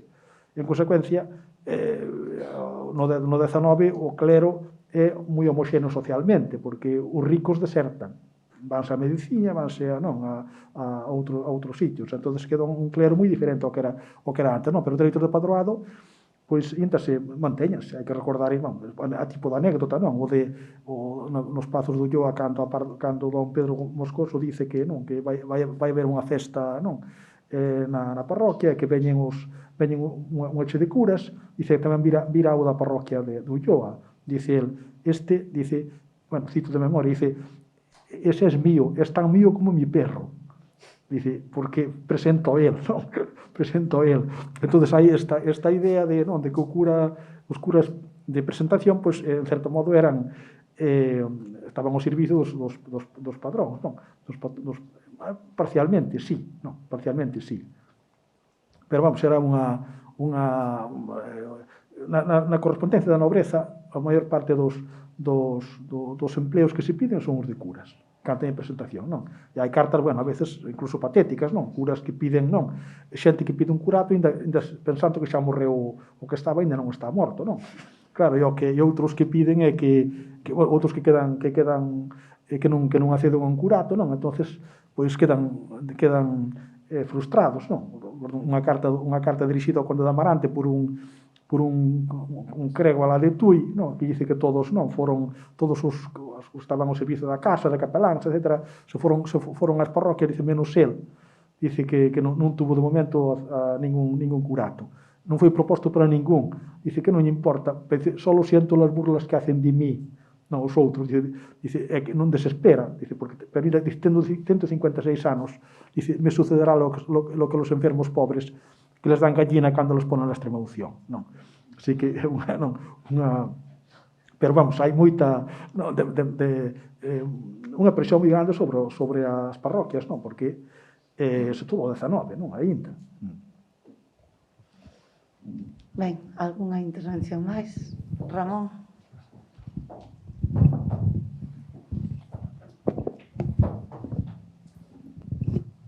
Hola, boas tardes. Xa que acaba de falar Pergerto, quería aproveitar primeiro para pedirlle, por favor, que repetise unha información ou un dato que deu na exposición relativa, creo recordar que era as constitucións do Hospital Real de Santiago do ano 1804. Non sei se o oín ben, pero creo que nesas constitucións establecíase que os confesores tiñan que saber confesar en galego. Os confesores, non sei exactamente, os confesores, a que tipo de confesores se refería? Os confesores en xeral de Galicia, confesores... Pregunto isto, prefiro dicirlo todo antes de acabar, non? Porque isto trae má cabeza dúas cousas. Primeiro, unhas décadas antes, o padre Sarmiento refería aquela anécdota famosa do confesor non galego que confesaba un galego a quen non entendía, coas consecuencias que isto tiña, e, por tanto, demandaba a necesidade de que os sacerdotes que exercesen en Galicia tivesen que saber galego. E tamén me trae a cabeza unha afirmación que creo que se repite en máis de un dos prólogos das primeiras gramáticas e dicionarios do galego da segunda metade do século XIX, en que se di que esas obras poderán ser de utilidade para distintas persoas, e, entre outras, menciona precisamente a confesores non galegos que teñan que exercer o seu sacerdocio especialmente en zonas moi apartadas de Galicia. Entón, a cuestión sobre todo sería saber que alcance tiña esa disposición das constitucións do Hospital Real de Santiago de 1804. A que tipo de confesores ou de sacerdotes afectaba? Refírese únicamente aos capeláns do hospital. Os cataláns do hospital? Os capeláns, capeláns? Os confesores do hospital real, non? Que eran, creo que 9 ou así. Me parece, concretamente, a obriga de saber galego, dice español, e en particular gallego, non? A parte de saber francés, unhas, ou alemán ou inglés, non? Dice, pero claro, se lle expanda saber galego, os que confesan aos estranxeiros, eu creo que, probablemente, para os outros, os que confesan os da zona non é necesario dicilo, probablemente, non? E efectivamente, o teto de Sarmiento, sí, é posible, non? Era posible que houvese curas de fora, porque os dereitos de presentación, o conde de Monterrey, pois, bueno, presentou este que citei, a carta esta dos roubos, é segoviano, Tomás de la Infanta. Estuvo en 3 parroquias da zona presentado neste momento a duquesa de Alba, non? Conserva esa correspondencia del, unha parte, non? Na correspondencia na que eu vin, pero non a vin toda, tiñamos previsto estudiar un profesor un segoviano e el morreu, entonces non sei, nas cartas que vi non fala nada de problemas que tiña problemas de comunicación. Quizá tiña outras cartas sin que sí. Queixase de que o bispo lle manda predicar, non? Lle manda predicar e el pensou que non había eso obriga, non? Pero podía haber curas de fora, sí, claro. Entonces, que tiñan que ter algún problema, seguro, vamos. Pero creo que é unha situación probablemente que non é maioritaria, porque o normal é que presentase xente de aquí, non? E este Tomé da Infanta dice, además, que os mellores curatos son sempre para galegos, non? Tal, non sei.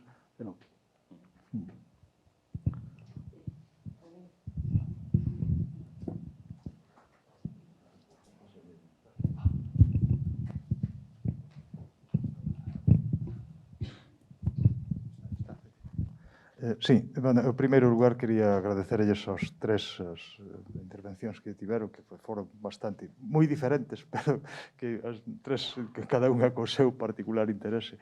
Pero quería referirme en particular a unha parte, a de Johannes, de Cabatec, sobre todo na parte final, cando falaba aí dunha serie de reflexións sobre o Estado e, digamos, as necesidades e tal, porque incide nunha cuestión de que Elisa está se rindo, está mirando para min, porque é unha cuestión da que temos falado tantas veces e coincide tanto co que estábamos aí, non? Que, en fin, que me fixo graza, porque, non sei, parece como se nin que falásemos antes, non? E, sobre todo, tamén pareceme moi interesante unha cuestión, quero remarcar unha cuestión da que falaches da necesidade de entender a historia da lingua, entender o contacto a través desas tradicións discursivas, non? Porque normalmente o contacto aquí, na maior parte dos estudos, non tanto desde o castelán ou desde o galego, están feitos entendendo como que as linguas son unha especie de estándar máis ou menos purificado, non? Porque as interferencias e todo eso son impurezas que hai que prescindir delas, e, polo tanto, tamén desde o español, é dicir, cando se fala do español de Galicia, compárase o que fala a xente de Galicia co estándar castelán, sen ter en conta que realmente hai moitas outras variacións, moitas outras variedades de español, no que hai elementos que coinciden co que se fala en Galicia. É dicir, que non todo o que é diferente do estándar en Galicia é procedente do galego. Non? Tamén hai tradicións de español e miramos, eu que sei, pota, o de café de pota. Entonces, a pota é un elemento que se di en Galicia porque tal, pero logo miramos pota no coser e aparece hasta gávila.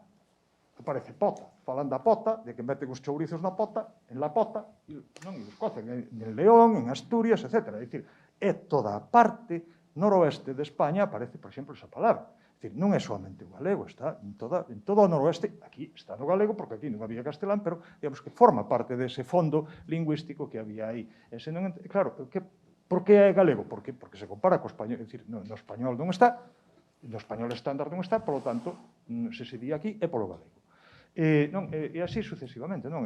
Por exemplo, non podemos entender se non temos en conta se temos en conta só os estándares, non podemos entender o que estamos oindo no Parlamento de Galicia, que só comentáchelo moi ben ti, non? Comentaches eso do Parlamento.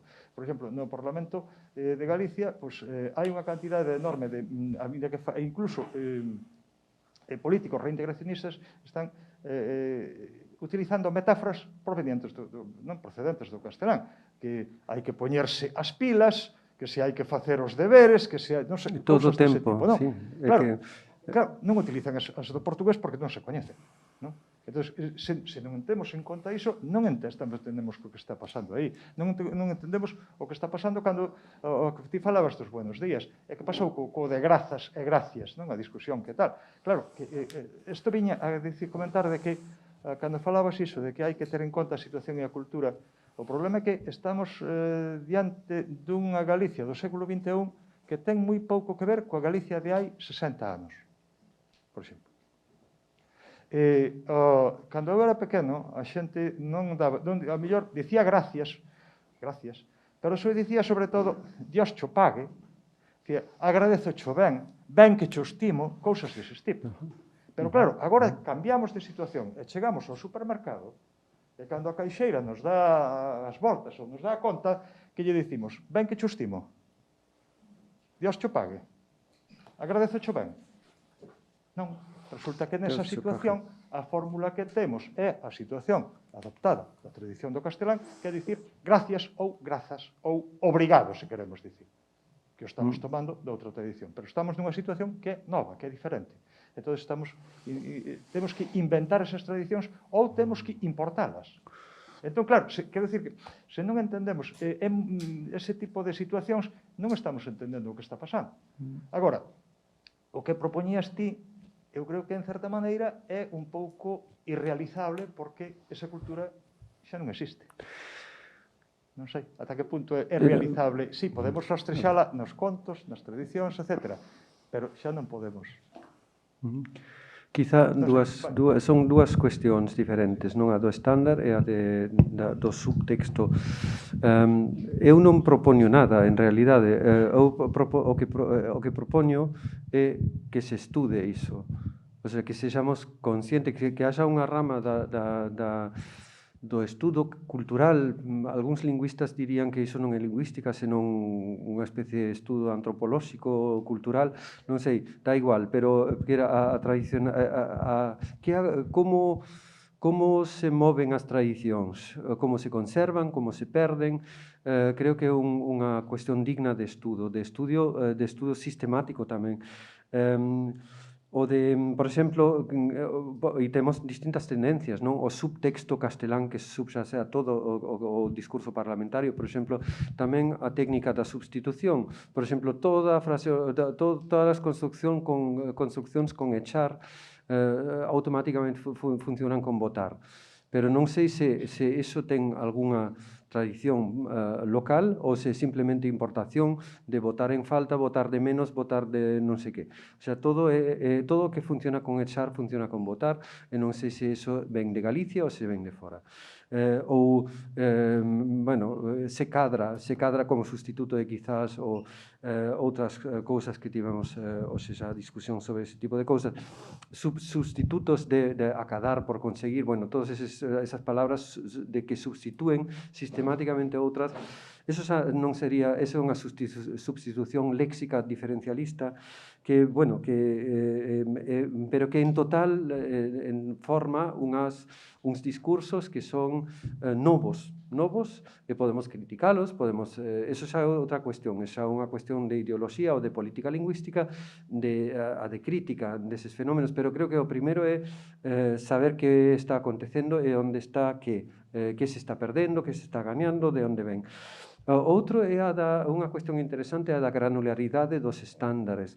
As academias da lingua española, agora falando do español, teñen o principio do que é un principio, no fondo, descriptivo de do que é prestixioso nos distintos países estándar. Entonces, o que é prestixioso en México vai entrar no estándar mexicano da lingua nesa definición pluricéntrica, pero a definición faise segundo as institucións, o sea, cada academia ten dereito a introducir, digamos, o seu estándar, a mexicana, a argentina, a de Chile e a española, pero dentro de España eso xa é moito máis complicado e hai un debate sobre eso, sobre todo en Cataluña, non?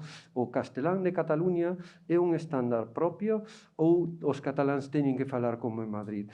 Eu creo que descriptivamente se a Academia Española segue con ese criterio que ela mesma postula, pois debería aceptar que o estándar do español de Galicia é un estándar con escasas formas compostas, por exemplo, con certos elementos léxicos que están considerados estándar e que non se consideran. Habería que medir en que medida, por exemplo, dar hecho a unha cosa estándar de Galicia ou é subestándar. Non o sei, porque ali pode haber unha discusión, pero o de dicir hice el trabajo acabo de facelo, creo que ninguén vai criticar iso como non estándar. Pero, eso é tamén unha cuestión de analizar e de postular, xa digamos, no nivel de política lingüística, porque non reivindicar o dereito de Galicia de ter un propio estándar do castelán de Galicia, igual que Cataluña pode ter un estándar do castelán de Cataluña e outras rexións tamén. Creo que sería totalmente justificado. Non necesariamente necesitamos adoptar un estándar alleo. É un pouco problemática esa discusión porque, obviamente, o do estándar necesita unha certa unificación e o criterio dos países é un criterio realmente moi arbitrario, porque sabemos que os países son moi arbitrarios. É dicir que Uruguai e Argentina teñen dereito a 2 estándares, pero, por exemplo, Galicia e Madrid non. É pura casualidade histórica, pero non sei, creo que descriptivamente podemos observar que sempre se soubo que, por exemplo, os escritores galegos escribían de outra maneira. Se analizamos a lingua dos escritores galegos non se consideran non estándar, non? Cando escribe Valle Inclán non escribe en galego, cando escribe en castelán é un castelán no que está presente o galego, o castelán de Galicia, claramente. Non sei, pero é unha reflexión, por un lado, descriptiva e, por outro lado, tamén con posibles consecuencias de política, non?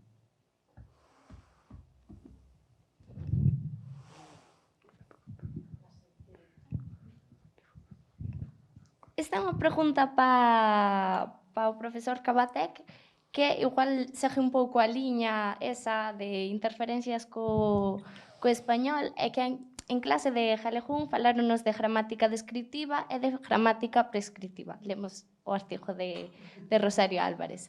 E claro, explicáronos pois que iso, que hai unha norma, hai unha prescripción e de que hai cousas que se ven non están comprendidas nesa norma, considéranse de certo xeito correctas porque se dan no galego pois de xeito natural a nivel dialectolóxico ou que sexa, pero falannos, por exemplo, das interferencias do español a nivel gramatical que se dan, pois iso, uso de tempos compostos como algo incorrecto. E a pregunta creo que viría sendo algo estilo até que punto esas interferencias que se dan moitos falantes de forma sistemática, esas interferencias do español, non forman parte do galego se dan, pois eso, no discurso galego, si son agramaticais daquela e si considera interesante describir a lingua galega tamén tendo en conta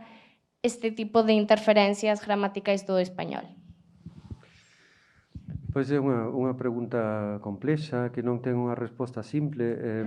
Por un lado, estamos descriptivamente diante dunha situación dinámica na que hai moitas tendencias, na que hai, por exemplo, se podemos dicir que no galego de Vigo, por exemplo, o sistema pronominal é prácticamente igual que no castelán, exagerando un pouco, pero onde hai formas de galego onde é perfectamente normal dicir me gusta moito, cousas dese estilo. Descriptivamente teño que simplemente dicir que iso existe. Eso é o primeiro. E despois podo escribir por que existe e para que os falantes falan así ou cales son as razóns. E tamén podo preguntarme por que se acepta iso. Por exemplo, por que outros falantes non din.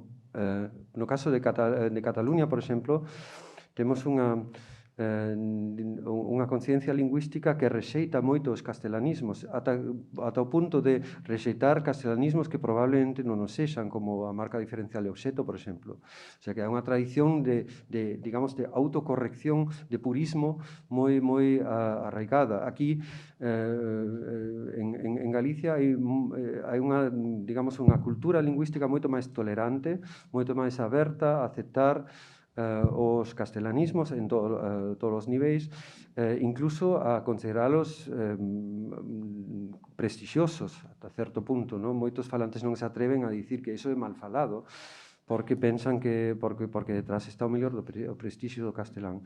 Entón, eu creo que o único que podemos facer os lingüistas é describir eses elementos e podemos dicir que correcto non é, segundo o sistema galego, dicir me gusta moito. Non é correcto, pero porque non corresponde ao sistema tradicional do galego.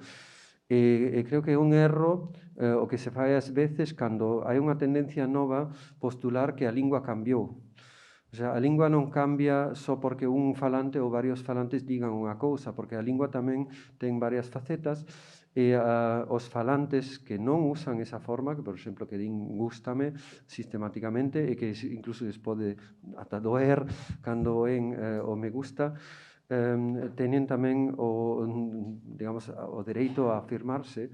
E outra cuestión é despois a elección do que se considera estándar. Eso xa é unha cuestión política na que interveñen cuestións como se somos tolerantes, queremos poñer barreiras, queremos excluir, incluir, queremos ensinar mellor, necesitamos ensinar mellor, necesitamos máis crítica ou autocrítica, necesitamos unha conciencia lingüística máis xeral, deberíamos ir á televisión de Galicia e non... Eso lembrome que Charo dixeches unha vez hai moito tempo xa que elixiron nunha comisión na tele unha presentadora que falaba moi mal galego, pero que tiña moi boa presencia. Estaba bien en pantalla. Sí, e claro, pero eso tamén é un criterio, digamos, o sea, de un criterio totalmente justificado comercial da televisión, pero a cuestión é que quere a sociedade galega, quere unha televisión financiada públicamente para o fomento da lingua na que se fale un modelo de lingua ou outro. Pero claro, son cuestións despois de decisión política, pero o primeiro é describir digamos, os dinamismos. Obrigada. Ben, moitas grazas. Creo que xa imos ir rematando. Sí. Outra palabra despois. Eu solo vou ir un pouco atrás, un pouco atávico, xa teño os anos de Paco. Quería preguntar que queda ou en que medida se cumpliu aquel informe dramático de Alonso Montero.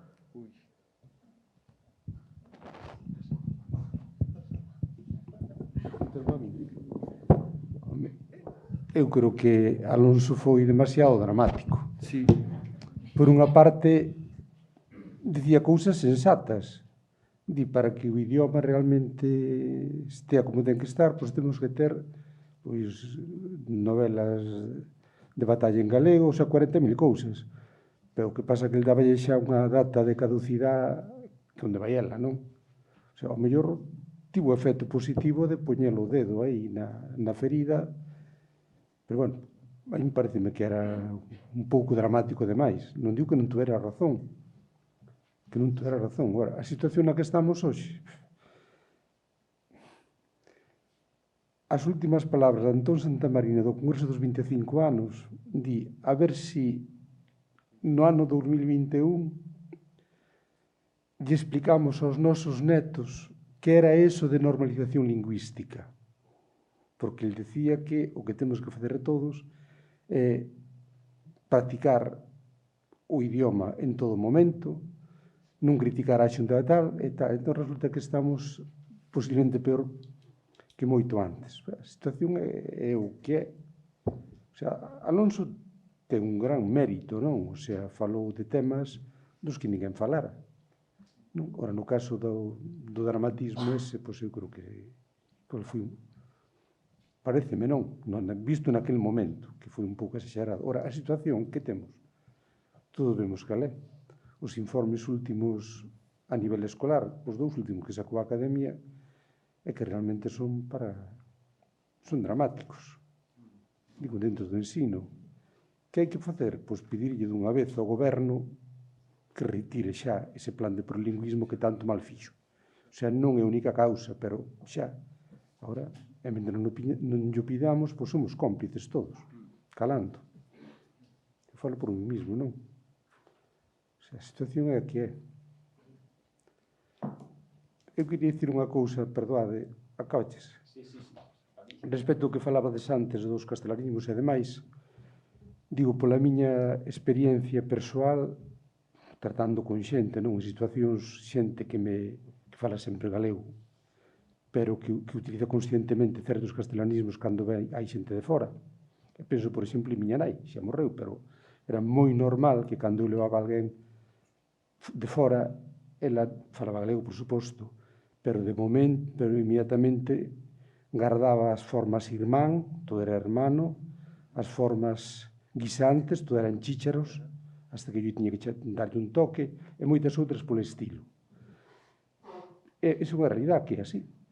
Pero despois tamén hai outra cousa, que o falante fala aquí un pouco polo meu contacto de moitísimos anos cos textos orais, e con transcribir os textos orais. Digo, dos castelanismos. A riqueza do castelanismo léxico, sobre todo, é increíble.